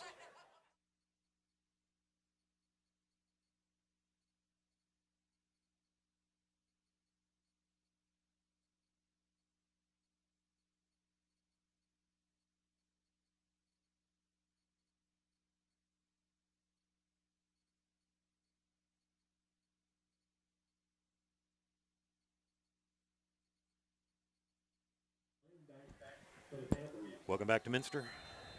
And Coach Whiting and staff decide to go ahead and punt this one away. Yeah, just too Try much to get a distance. stop on defense, yeah. And bad field position if you don't get it. Cooney with a nice high kick. Sends Nichols back, takes a Wildcat bounce, and he wisely decides to let it do its thing. And Parkway's going to take over on their own 28-yard line, 1st and 10. Well, Minster got to stop the last possession against the Panthers. Their defense is going to have to come up big, and for the Panthers offense, they got to know that they maybe dodged a bullet that time with Minster's offense not able to convert and get going. A chance where the Wildcats, if they get a score here quickly, could have cut it to a 2-score game with a full quarter left. So now the offense has been pretty good most of the night. Once we got started, let's say the end of the first quarter and into the second, they really dominated. And have had Smith's pass, well covered and tackled over there. Maybe a gain of 2. I believe that was, again, James Niemeyer, been a busy young man tonight on defense. Another tackle. 2nd and 8 coming up. Niemeyer in a tackle. He's had a busy night. We've mentioned his name sometimes. Again, he had an interception for the Wildcats back in the first half. But again here, a good play on first down. Short gain for the Panthers, and the Wildcats, again, need a stop here and force the punt as we wind down in the third quarter. Nichols now on the right side. Coach Henkel wanting to maybe grind it out a little bit here and get this Minster defense worn down, but boy, they shut the door. Nice piece of work in there. Number 75 leading the way. That's Ian Holman, the freshman. Again, a lot of young players getting the workload for Minster, and that's the end of the third quarter here in Minster. Parkway 33, Minster 14 here on NKTelco Sports. The date is set. The lake has been chosen. It's time to sign up for the 2nd annual Brush Pile Fishing Veterans Tournament. Proceeds from this event will benefit Save a Warrior and the Travis Mills Foundation. Both organizations focus on helping veterans live the best life they possibly can by treating their physical and psychological traumas. Visit brushpilefishing.com to register or to learn how to donate.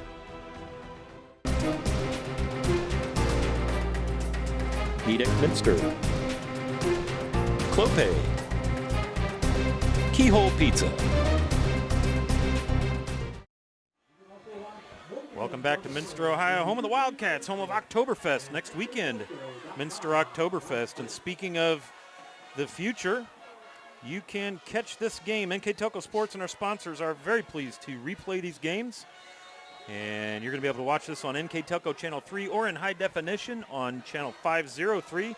You can see this one again on Wednesday, September 9th, 9 p.m. September 9th? September 29th, excuse me. Thank you. You're talking about going to the future, now you're going to the past. Make right, up your yeah. mind. I'm having issues here. So the 29th at 9 p.m., a lot of nines, and then Monday, October 4th at 9. And here goes Fletcher Smith through the defense, and he's going to go to the house, 70 yards. Man, missed tackles. We got a flag back here at the 47, Parkway 46. 47, and I got a coach from Minster saying it's coming back. We'll see what we got, but boy, what a nice run. Sorry about doing that read in the middle of the action there. You can catch all of our games and more on demand at YouTube, Facebook, and at nktelco.com/sports. Holding, so that was third down. So they'll probably still get the first down? Yeah. If it's out at the 47 where the flag was, it'll go back to the 43. So how many yards did he get, the rushing yards in from the 30 to the 43, so 13 yards rushing. Still ends up a nice play. Just holding downfield is what sprung the touchdown run. So Parkway, again, moves the chains. 11:47 to go here in the fourth. On the First National Bank scoreboard is Parkway. Been impressive on offense tonight and defense. Yeah, they've, other than a special teams breakdown, their defense has been pretty solid, and offense has had some big plays. Grant Bollenbacher, a couple big touchdown receptions.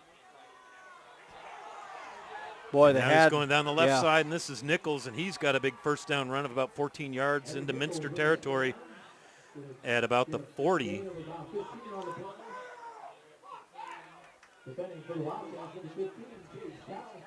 Kaus on the tackle for the Wildcats. Well, that's not the guy you want tackling Nichols. Nichols goes 6 foot, 200. Kaus, 5'8", 125. Ouch. So Parkway now stacking up the first downs back-to-back at the Minster 42. One back behind Smith. That is Nichols. They're going to throw to him. That's going to be a rush. He's going to go right up the hash marks, run over a guy, and get down to the Minster 35.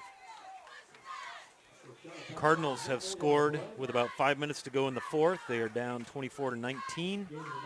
Making things interesting down in Versailles. You knew that was going to be a tough game, 4-1 schools. Both wanting a piece of that MAC title if at all possible. They're going to need Coldwater to lose. They're going to need Marion to lose, which aren't things that typically happen very often. So pretty exciting night of MAC football. St. Henry all over Fort Recovery, 41-7. 4 receivers, 2 on each side. Now a little quick comebacker, that's number 20. He's Aiden Anderson makes a couple guys miss and another guy miss. Minster struggling to tackle, and Anderson's going to walk it in from 36 yards. Missed tackles really biting Minster on this particular drive as Aiden Anderson with his first touchdown of the night. And Parkway now 39-14 pending an extra point.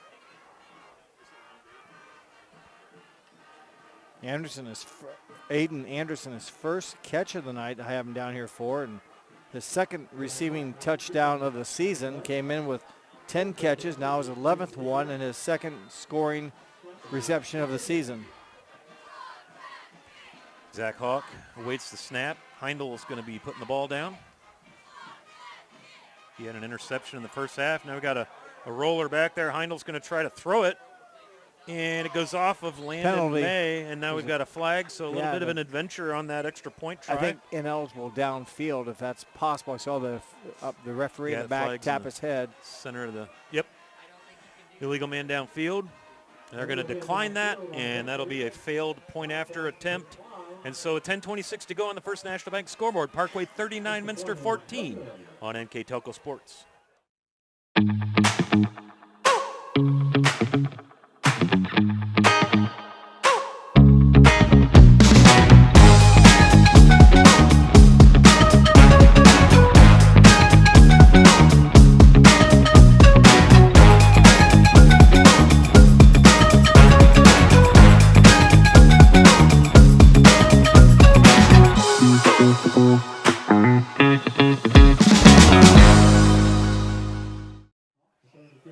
Welcome back to Memorial Field at Minster High School. Beautiful facility, beautiful night, high school football. Great time to be alive. Zach Hawk, high kick. And that's at the 25, out to the 35. See who that is returning that. That is Schmeezing again. Caden Heindel on the tackle for the Panthers, and Minster is in business. First and 10, it looks like the 36 is where they'll spot this one. Last drive was not very good for the Wildcats. Had to punt. And remember, that followed up that big score of Brogan Steffi, 2-yard run to get him closer, and had some momentum after a stop. And the last drive just did not formulate into what they needed. In the meantime, Parkway comes back with a score of their own. Put the lead back up to 34. Steffi rolling to his right, got plenty of time. Tries to hit Kraus on the run, a little high. And so that one will drop incomplete. And Minster will face a 2nd and 10 at their own 35. Currently lead 25. I don't know why I said 34, but boy, Minster, after a big score, remember the punt return for a touchdown by Kaus, then a 2-yard run by Steffi, got a stop in there in between those scores against the Panthers, and had the ball to kind of cut it to maybe a 12-point deficit. But now, things don't happen the way you want, and now you're definitely running out of time, just 10 minutes to go and trailing by the large amount. Down 25, Steffi all by himself, and he gets hammered by Logan May. And thankfully for the Wildcats, lineman is able to fall on it. That's Nathan Oldigus, the senior offensive lineman. But, man, somebody missed Landon May, and all we had there in that case was the lookout block. Hey, look out. He was right on him. Again, Landon May, we talked about his frame, 6 feet 4 inches, just under 200 pounds. Definitely stands out there on the field on both sides of the ball. I wonder if we'll see him on the hardwood. I'm thinking Doug Hughes, the athletic director and varsity basketball coach at Parkway, is going, man, I'd like to see number 10 on the basketball floor. Yeah, I don't know. That'd be immovable down in the paint. But a good defensive play, and like I said, fortunate for the Wildcats, they were able to fall on the loose ball. Steffi gets pounded again, and this time James Niemeyer makes the catch, and they're going to mark him out at the 45. But again, Brogan Steffi pays the price. I'll tell you what, very impressive. That young man has stood in there several times with a large bus-type vehicle coming at him, and he stands in and makes that throw. He's had some success doing it. But he's taken some shots. I mean, those are not like little arm tackles. He's taken a collision, like head-on, non-glancing blows. And that's tough. A freshman quarterback starting in the MAC, that is tough sledding, so hats off to him. Back to passes. Steffi's got a little time, and then the pocket collapses. He escapes, and he's going to have to tuck it and run, and he gets hammered going out of bounds. Maybe gain of 4 over there on the far sideline. Not sure who was in on the tackle. I think that was the safety, number 16, Parker Mim, senior, 5'10", 145. So again, we're kind of talking about Brogan Steffi's toughness. He's 6 feet tall, but he's only 150 pounds, so he's going to need to eat a few meals. Yeah, go across the street and grab yourself some Big Macs. Right. But, tough did kid. a nice job. Again, tough spot to be in. Swing pass. This is to Niemeyer up the hash mark, and a nice nice tackle, job. Boy, oh boy. Number 23 for Parkway, that's the freshman Creedon Niddle. 33. 33. These numbers are giving me fits. When you said 23 right away, I'm thinking, how did you see that so quickly? I had trouble. His front jersey was kind of bundled up. Yep. And I don't know Parkway that well, but when he got up, I thought it was 33, but nice tackle. If he doesn't get that, we're still watching some football action going towards the end zone. Going the other way. Yeah, and he was engaged with the receiver down on this side was blocking him, Zach Fortman, and he scraped off of that block. And he's able to get Niemeyer. Yep, nice play. Saved a first down, maybe a touchdown. So 8:25 and running here on the First National Bank scoreboard as Minster just trying to get some more points on the board. And it's going to be a design draw for Steffi, and he shakes and bakes over the 40 around the right side, and boy, he is caught and hammered by the safety, and that is Parker Mim again, but not before Steffi gouges the Parkway defense on another big run for a first down. Yeah, nice yard of 16, 16 yards on that pickup, another first down, and clock continues to move as we approach the final 8 minutes, but Minster still continue to work here on offense. They've looked much better in the second half. The pressure against Parkway hasn't been quite as noticeable. Yes, Parkway's been in there a couple times, but the first half it was almost all the time. Oh, wide open is Kaus, and that's a Minster touchdown. Kaus got in behind the defense. They didn't even know he was there. I don't know if it's because he's 5'8", 125 or what, but Kaus having a night tonight for the Wildcats, and he is in for the score. Nice pass from Steffi. Again, he had a lineman coming up the middle. I don't know if that was Logan May, but somebody with a big reach. And Steffi found Kaus. 30 yards. Yep, 30-yard pitch and catch there. 2 touchdowns for Chase Kaus today. 1 on the return, 1 on the reception. What do you think? Line him up in the backfield, let him run one, get the hat trick? Right. And so now Steffi's kick is up and good. So with 7:59 to go on the First National Bank scoreboard, Minster cuts that lead down a bit. Parkway 39, Minster 21 here on NKTelco Sports. Are you looking for a new career with amazing growth potential? NKTelco Press and Automation is hiring for many positions right now. NKTelco is a global company that is growing with its sights on being a billion-dollar company. Machinists, service technicians, human resource personnel, IT specialists, electrical engineers, mechanical engineers, and many more. The opportunities abound at NKTelco Press and Automation. Go to minsterjobs.com now to get started on your new career with NKTelco. Welcome back to Minster. Scott Fry, Jeff Henschen. Lots of offense here tonight. Not surprising, the defenses have struggled all year. Minster's taken a little while to get some things going, but a couple of scoring drives back-to-back, and it all kind of started off with Kaus to the house on a punt return here in the third quarter.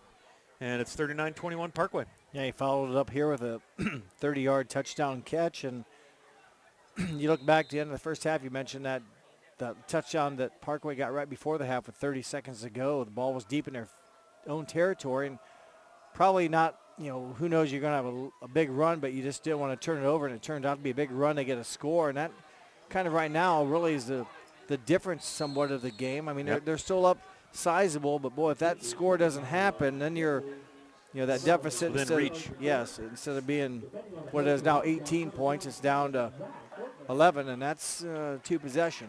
You see Parkway adjusting their kick return team to bring some hands guys up a little closer because Minster's trying to get cute with those kickoffs. And what do you want to say? A modified onside kick. You're trying to kick it in space where guys aren't usually used to catching, more for blocking, and hope it becomes a pinball effect and you can be the lucky recipient to get it and get another down. But if you don't, it's not quite, it's still on their side of the field.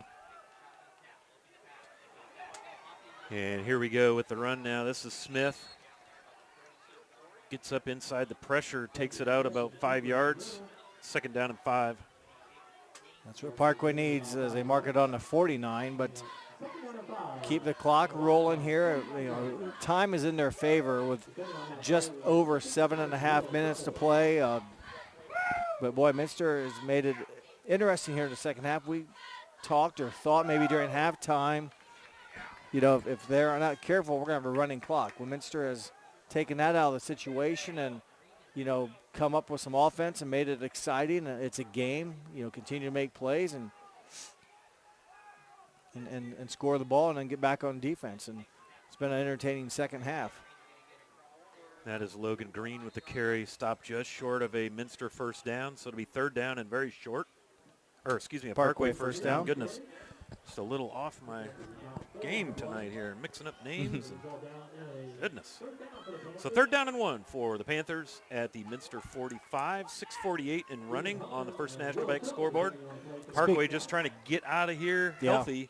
As you mentioned, talking with the Parkway radio crew over there, coming into this game with no issues. Yeah, they're healthy, and they've been, healthy all night. Just a few instances with cramps. Minster brings the house free, comes number 51. Smith sidesteps him, and he sets up the throw downfield. He's got wide open Anderson, and here he goes. It's going to be a second Same touch. corner of the end zone he scored in last time, 45 yards.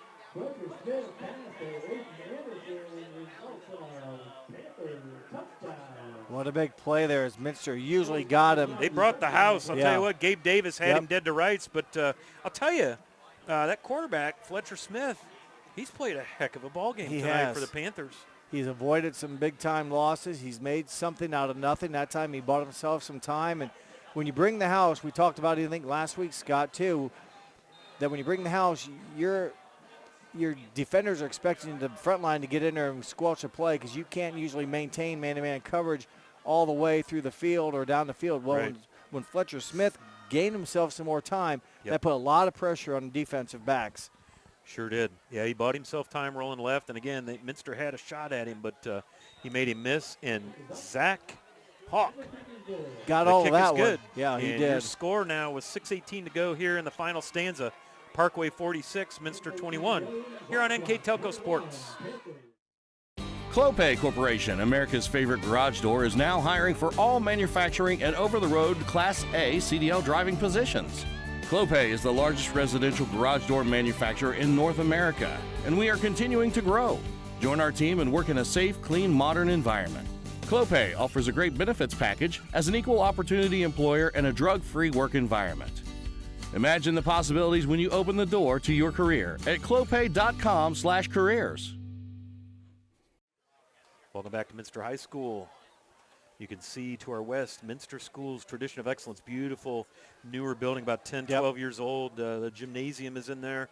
Beautiful, beautiful site. We were in there last night, or I was in there last night for volleyball. I'll be there tomorrow. Yeah, they've got a nice volleyball tournament going tomorrow, the Minster Invitational. Do you have anybody with you, Jeff? Yeah, Dave Helmstetter and nice. They got a bye. There was a team dropped out. And I think I found out from Josh Clooney they only wanted to play 2 games or 2 matches. I don't know maybe their schedule. So they ended up dropping out, but Minster will play the winner of a game, and then Minster will get to play a game. Championship game. So instead of getting 3, Minster will only get 2, but they'll both be on their main court, and we'll have that call tomorrow. First game I think is around maybe 10 or 11. They play the winner of a game, so looking forward to it. Yeah, Minster took a tough loss to Marion Thursday night in volleyball. Felt like a sort of a get-right match for the Flyers. They've been struggling, which is not typical for the Flyer volleyball program. So congratulations to them. Very, very aggressive offense and net play, good blocks. Set up that win. A tough week where they lost to New Knoxville at New Knoxville. Right. So they had some, I think the same thing, probably thought get back and get a W at home against the Flyers. Didn't happen. Nope. And that's why you say you play the plays, play the teams. Yep. Too many good teams around here. You don't have a night off for the most part. Yep, you're right. And it's unfortunate. I'm not saying Minster didn't try, but sometimes things just don't go your way. Yep. And other teams get Boy, Steffi hits Kaus wide open there at the 48. And he will be brought down by Parkway's number 6. That is another freshman on the field, Derek Wagner, D lineman. Minster now actually, from my notes, of course, unofficial, but now 9 first downs, and Parkway just 8. Remember, the big plays, though. Parkway's had some big, some big. 45 yards. That was minor compared to the 77 and 83 they've had. So when you get those, you really don't get a first down on those plays. You just score the touchdown. Boy, here comes Parkway. Yeah, but get rid of it. And he finds Cooney. Very quiet night. Nice catch. Now he's going to make some guys miss. Nice on senior night for the senior wideout. Nice pitch and catch there for Cooney. 5:38 to go here. They'll stop the clock for the first down. Minster trying to keep this thing going here, get some more points on the board. Yeah, that was nice to see Cooney come back. They went to him early in the game, pass, underthrown or hung up in the air, let's say, intercepted. He dropped one earlier in the half. I believe it was this half. Kind of crossing pattern. Could have been a big play, but came back here, got some nice yards and that, and it's just a second catch. Yeah, he had a short one and then that nice one over the middle.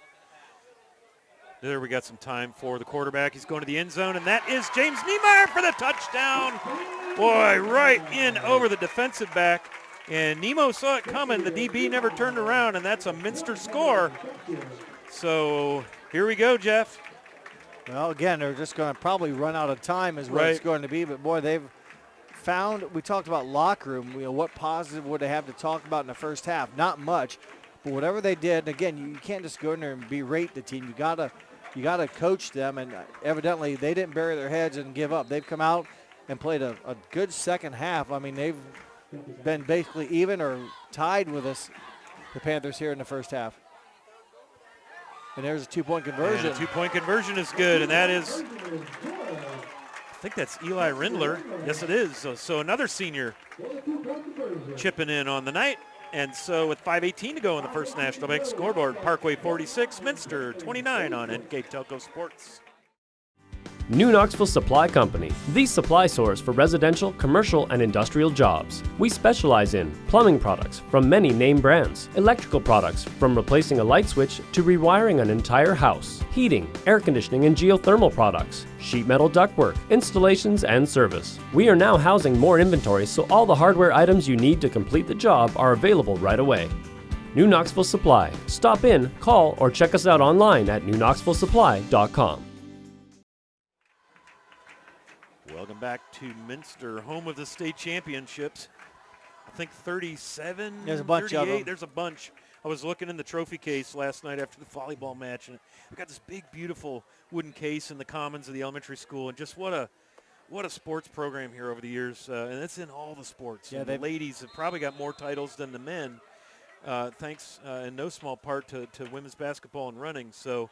You mentioned Minster all football sports. may be struggling a little bit, but that's an exception. Yeah, there's only a few teams that win a state title each year. There's 7 last time I checked, and that means there's a lot of teams that goes out of bounds. But if you think about it that way, 7 championships are awarded each year. There's a lot of teams that win a championship, and around this area we've been blessed. We've talked about it before, and Minster here they've done it. Yeah, just wide variety. I can think of a golf championship. Yes, track and cross country. Women's volley or basketball, Coach baseball. In fact, he football. had a stretch where he won a baseball title in the spring and a women's title basketball because he coaches both sports in the winter. Yeah, it's Yep, and Minster that year, Minster had won cross country in the fall, baseball this prior spring, and women's basketball in the winter. So they had 3 seasons of state titles. Yeah, that's let alone do it one sport. And they've like I said, to each sport, there's been a lot of sports that can have a state title to their name. Larry Topp, the men's track coach, got a men's track state title this past spring. So really, really impressive. And that's Minster's not the only school. I mean, Marion Nokel is tied with the most number of football state titles with 11, with I believe Cleveland St. Ignatius. And so, Coach Goodwin always knocking on the door, trying to up the ante there. Timeout taken by the officials timeout, yep. Oh, another cramping Panther over on the far sideline. So just a recap here. Will take a minute. Yeah, go ahead and give us a little recap. As we talked a little bit ago, it's 27-0 at halftime. So if I did my math right here, Minster has outscored Parkway 29 to 19. So again, you followed up, just got a late start, and they did. Parkway really dominated. Minster had negative yards rushing in the first half, just a handful of passing yards. I believe it was 69. So total yards in the half was 54. I mean, I'm waiting for Bruce Mon and his staff to give me the stats. I ran out of paper. My pen ran out of ink. Printer's going to be smoking down there. Yeah, there's a lot been of offensive statistics tonight. I told you, Scott, I created my little stat sheet. I can't keep up. My head can't think, and I can't talk and chew gum at the same time. So I'm going to sit back and we're going to wait for Bruce to give me the stats at the end. Bruce Monin, that is, and Fletcher Smith hits Bollenbach underneath. We've seen this be painful for Minster, and he's going to take another one down the right sideline. And Connor Smeezing saves the touchdown as he knocks him out of bounds around the 14. Well, that would have been another big touchdown for Grant Bollenbacher. And I was going to say it, but I doubt he would have. I thought sometimes you see the NFL guys will kind of take a knee near the end zone. There's too much time here left. No. But not that he had to, but I thought maybe he would. But then the defense just caught up with him at a good angle. Smeezing, I believe, was who you mentioned his speed. Pretty sure his brother was Bryce Smeezing. Yes. And if he's any near the Smeezings, yes. good at his brother Bryce and those others, I remember Bryce playing. He's going to have a huge accomplishment to be compared. Van Wert with the big win over Ottawa Glandorf tonight in WBL play. Fort Loramie down late in the fourth to Eden. And this is Eddie Nichols now dragging guys down inside the 10. That Fort Loramie score, 24-21 with 4:17 to go in the fourth. Another NKTelco school, the Fort Loramie Redskins, taking on the Eden Bombers all the way up in Williams County, which is, Eden is northwest of Bryan, almost to Indiana. They are about due east of Angola. So way up there. Long drive for the Redskins tonight. So Parkway now, 2nd down and 6. Ball's at the 9. Clock runs here down to about 4 minutes to go in the final stanza. It's been a long game on the real clock, the real-time clock, because of all the passing, the first downs, and then the scoring, the stoppages. So there's been a lot of passing. There's been a lot of scoring. There's been some injury timeouts, and we have a timeout now, a regular timeout on the field. We'll go ahead and take that timeout with them. 3:57 to go on the First National Bank scoreboard.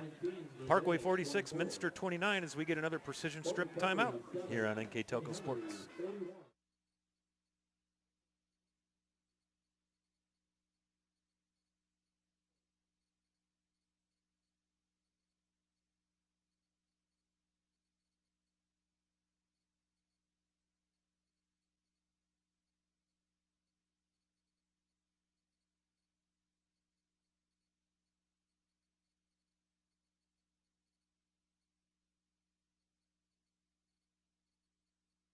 Welcome back to Memorial Field in Minster. A couple other MAC finals.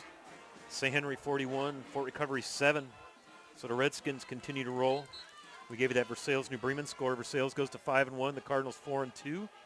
And I will be right back here in Minster a week from tonight covering that New Bremen Minster football game. That's the Battle of State Route 66. Always a great rivalry.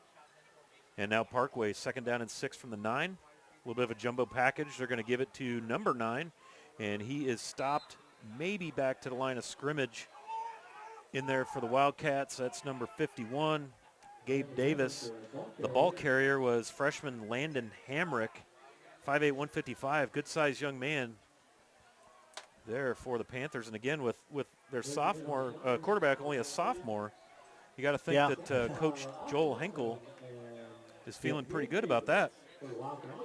You think about that, and then you look around at all the teams he has to play, and everyone seems like they're dual depth, young guys and talent coming up in the league that they play in. But, something.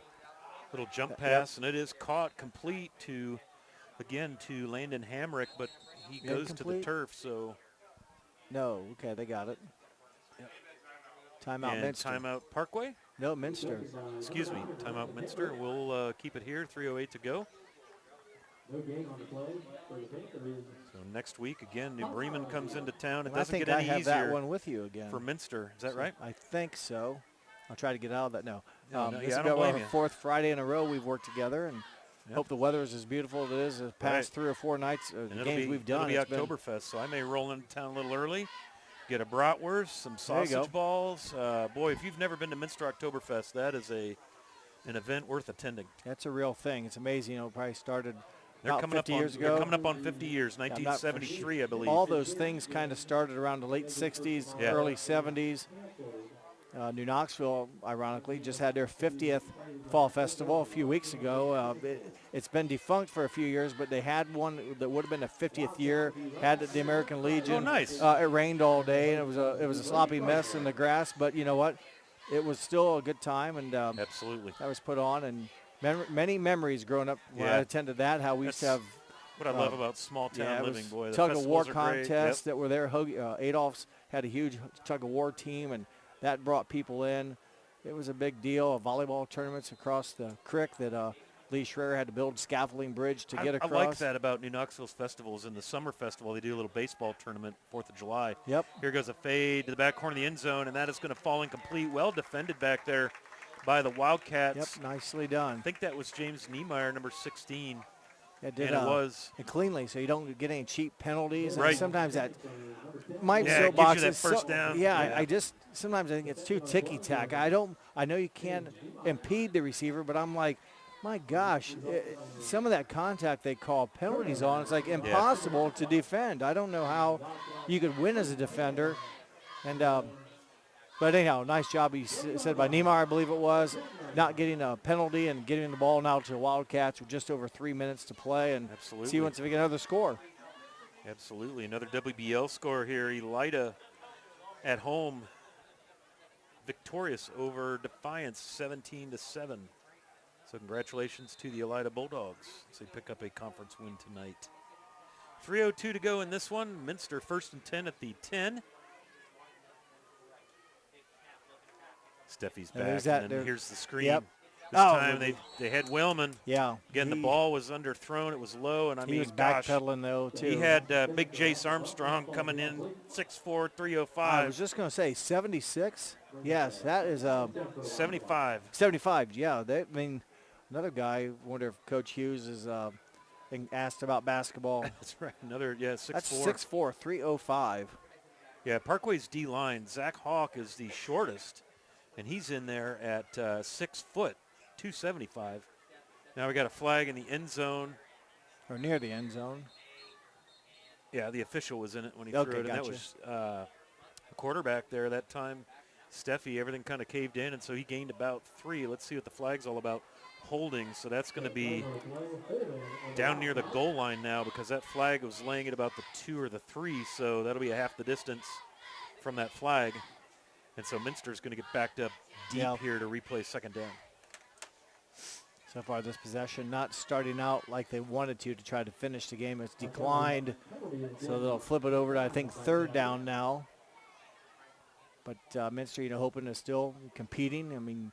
Trying to get some points on the board. Well, that's one of the things in talking with Coach Whiting before the game is he was, lamenting the injuries, but he said the thing that's impressed him most is top to bottom on the roster, the healthy guys, they are fighting and scratching, and you saw that tonight. They come in down 27 at the half and, score 29 points, and there's a pick, and Zach Hawk is going to go rumble, bumble, stumble down inside the 5.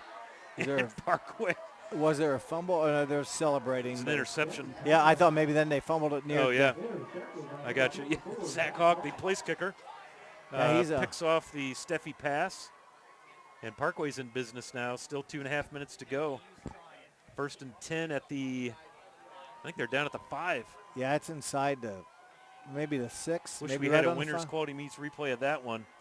And that time, Steffi, he's been kind of rolling out. I thought he got popped right as he threw it again, a guy in his face. And, it's been almost the story tonight for him, yeah. And luckily, I hate to say it's only 2 interceptions. The other one was one where he had Cooney, like I said, that wasn't so much a pressure in his face. It's just the ball hung up too long on that long throw. But probably fortunate he doesn't have more interceptions. But see, let's hear what Parkway does. And whether with 2:26, still a lot of time. You can't really kill the clock here, but here's the freshman Hamrick, and he takes it right up the middle. Gain of about 2. On the tackle for the Wildcats. Talked about this series. Minster has dominated. They've won 9 in a row. They've won 9 out of 10. So the last loss Minster had to Parkway was in 2009, 17-15. I mentioned the year before. In 2008, Parkway won 38-27. On that team was head coach now, Joel Hinkle, and also Jordan Thompson, a big name. But Minster has won the past 9. Last year, 62-20, 39-7, 62-35. There's been some high-scoring games between these two teams over the years. With a winning team, usually Smith keeps it and is swarmed under by the Minster D-line. led by Gabe Davis, number 51. Connor Schmeezing also in there. So Clock continues to run. Go ahead. That'll break that streak of 9 wins for Minster against the Parkway Panthers. I want to remind you, Parkway came in, their combined losses, they've lost 5. Their teams they've lost to had a combined winning percentage of 64%. Yeah. So, Crestview Knights, Spencerville Bearcats, Anna Rockets in the MAC, Versailles, and then St. Henry. So, and I think all those teams are above 500 except for one of those up and earlier. Spencerville they might be 2 and 3. Yeah. So, I mean, add that to their 0-5 mark. I know it doesn't get you computer points, et cetera, but, they've had a tough schedule so far. There goes Hamrick around the left side. Quick. He's going to take it in. And the freshman, a big night. Normally he plays on Saturday mornings in the junior varsity contest. Nice to get some carries under the lights. And Parkway in the end zone again on the – I didn't see where the ball was. I thought it was on the – oh, Lord. I think it was down there on the 3. Yeah. A short run, but, boy, Hamrick did a nice job busting through there. Some good legs and fresh legs. I mean, he's coming in here late and definitely some athleticism to him, and he's able to take advantage of it and get the score for him and put more points on the board here. And our place kicker now, Hawk, will try another PAT. They failed 3 times. I think he's only maybe missed 1. The other 2 were snap or I don't know if can't remember now if he's missed. He hasn't missed all 3, but one was blocked. One was blocked. Then there's a bad handoff or a bad snap. But boy, some of these he's made. I would like to see him try some field goal kicking because he's really cleared the goalpost by a lot. He did have the one infield fly that barely made it over the crossbar, but more times than not, Hawk has been solid. So with just under a minute to play here in this contest, Parkway all over the Minster Wildcats on senior night, 53-29 on the First National Bank scoreboard. Might as well keep it here, Jeff. Yeah. They're getting ready to align for the kickoff. Yeah, to bring up the last series of downs for the Wildcats. And you talk about game clock. These games kick off at 7. A few weeks ago, you and I, Scott, had the Anna Fort Recovery game. We were closing up your recap at 9 o'clock. Right, and here we are, 9:40. Yep. So it's. And I had a game early in the season with New Bremen and Lehman, and the Cardinals had a big first quarter, and that first quarter took 50 minutes because of all the stoppages for extra points and so forth, change of possessions, kickoff. So again, when you get a lot of offense, it takes a while. And we've had a lot of passing tonight, so those incompletions and first downs and stop scoring. the clock. I mean, they've had what, 8 touchdowns, and Minster's had 4. So 12 touchdowns. Hawks kick will be fielded by Schmeezing at the 20, 25. Cuts back, dances a little bit, and Hamrick, who just carried the ball in, will get the tackle on special teams. And so Minster now, and looks like we've got a Panther who's in pain. And we'll get an official timeout. No, he's going to get up. He's up. Yeah, I was hoping. Under his own power. That's good. That doesn't look great. He may not feel good, but at least he's walking. Yes. Looks like a solar plexus shot there. Yeah. Timmy Miller. Yep. Hopefully he's all right. Trainer's over there dressing. What did you call that? Looked like the solar plexus, in the midsection there. Yeah. The belly or the rib cage area. Yep. So Minster will come out here for presumably one last series. And we got another jersey in at quarterback. This is number 11, Tiho Herod. And I do believe, I know his dad, Don, the village administrator here, and I do believe this young man is from Bulgaria. And he's not the quarterback, he's the back, and he's got the ball. And Hamrick pounds him to the turf with number 50, Thomas Haig. But, yes, Don Herod and his wife adopted 2 children from Bulgaria a number of years ago. And I believe this is one of them. Sophomore, 5'7", 140, running back for the Wildcats. So nice to see some new guys on the field and a young man from Eastern Europe playing American football. Pretty cool. Yeah, who would I'm sure, what a blessing for him and such to have that opportunity. Absolutely. So your quarterback here for the Wildcats shucks and jives, steps aside, makes a couple guys miss, and he's going to gain about 3. And that is, in fact, Connor Garrett, number 23, and that'll be the last play of the ball game. So the Parkway Panthers, for the first time in over a decade, come in on senior night and hand it to the Minster Wildcats by a final score on the First National Bank scoreboard of 53-29. Please do not go away. We're going to come back with Wagner's IGA recap and stats and wrap this one up here on NKTelco Sports. Hometown Opportunity serves Mercer County, Auglaize County, Darke County, and Shelby County. The website as a whole is pretty user-friendly. I was able to filter down my options, see what types of jobs were out there for me in the area. It really opened up my eyes to the employer market around here. We know that our local candidates, a lot of times, are our most successful candidates because they want to come here and stay. It's become the go-to site for anybody looking for a job in the region. Together, we are family, working safely for our loved ones. We are problem solvers who challenge the status quo and drive improvement. We care about our customer relationships. We stay true to our values, caring and respecting one another. We embrace change as we journey through our career.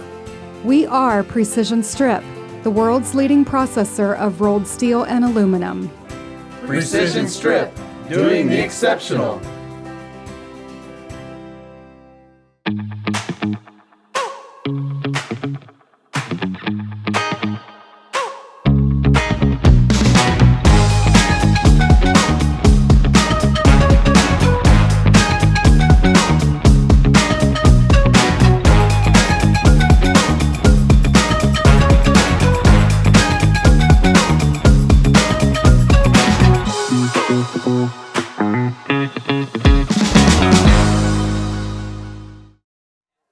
Thank you. Welcome back to Minster High School. So the Parkway Panthers pick up their first win of the season and their first conference win. They move to 1-5 overall, 1-3 in the MAC. And then Seth Whiting's Minster Wildcats took one on the chin tonight. They'll drop to 1-5 and 0-4 in the MAC. Other MAC winners include Coldwater, Versailles, St. Henry, and Marion Local. And so we're going to dive into the Wagner's IGA stats and recap here in a second. Just want to give a big thank you to the following sponsors. 5-star recruitment sponsor, Crown Equipment Corporation. MVP sponsors, Clopay and Nedick Minster. The scoreboard work tonight, First National Bank. Keys to the game from Keyhole Pizza. Replays, winners, quality meats. Starting lineups come from Sydney Auglaize Audiology. Our timeout sponsor, as usual, Precision Strip. The Minster game sponsor, Borchers Family Floor Center. And coming up in a moment or two, the player of the game from NKTelco. Jeff, tell us a little bit about how we got to this final score, Parkway 53, Minster 29. A lot of offense. That's how we got here. Do you need more? Well, Parkway really dominated. They ended up the game with 532 total yards of offense. Minster, 261. Remember, they had 54 at half, so they did a nice job, did Wildcats, participating, playing, competing, and doing well in the second half. So 532 yards of offense for the Panthers, 261 for the Wildcats. Parkway, 155 yards rushing. Minster just 34. Both teams kind of did it through the air more so. Parkway, 377. Minster, 227. Your leading receivers in the game, Grant Boltenbacher, 7 catches, 244 yards. He had a couple of touches down in there as well. I think 2 or 3. For Minster, Chase Kaus, 6 catches, 122 yards, your leading receivers for respective teams. Passing, Fletcher was 19 of 29, just a 1 interception for 377 yards through the air. Minster, Brogan Steffi, 15 of 26, did have 2 interceptions and 227 through the air. So there are your quarterback numbers. A rushing game, Smith, the quarterback, had 7 carries for 70 yards. And for Minster, their leading ground game carry was also the quarterback, number 17, or Steffi, with 17 carries and 31 yards. And that, a lot of offense here. And after Minster spotted Parkway, 3 scores, Boltenbacher scored his second touchdown, the 4th score for Parkway. After that, it went Parkway touchdown, Minster touchdown, Parkway touchdown, Minster touchdown, Parkway touchdown, Minster touchdown, Parkway touchdown, Minster touchdown, Parkway touchdown. So they traded blows, but Minster spotted them 3 scores early, and then, you know, like I said, just did not look like the same team in the second half. I mean, much better second team in the second half. There in the locker room. Yeah, both teams played true to their statistics. They played right to their averages. Neither team defends well, and we saw that tonight. The offenses took over. And so one last time with the final score of Parkway to 53, Minster 29, but we have one more piece of business to attend to, and that is our NKTelco Minster player of the game tonight, Yeah, Jeff. and our Minster player that we felt did the best and really kind of got the team jump-started with a big start, and that was Chase Kaus. He opened up the third quarter with a 50-yard punt return, and then later on in the fourth quarter, just under the 8-minute mark, Chase Kaus, 30-yard pass from Brogan Steffi. So a couple big scores, and overall, Kaus, 6 catches for 122, plus he added in the return yards.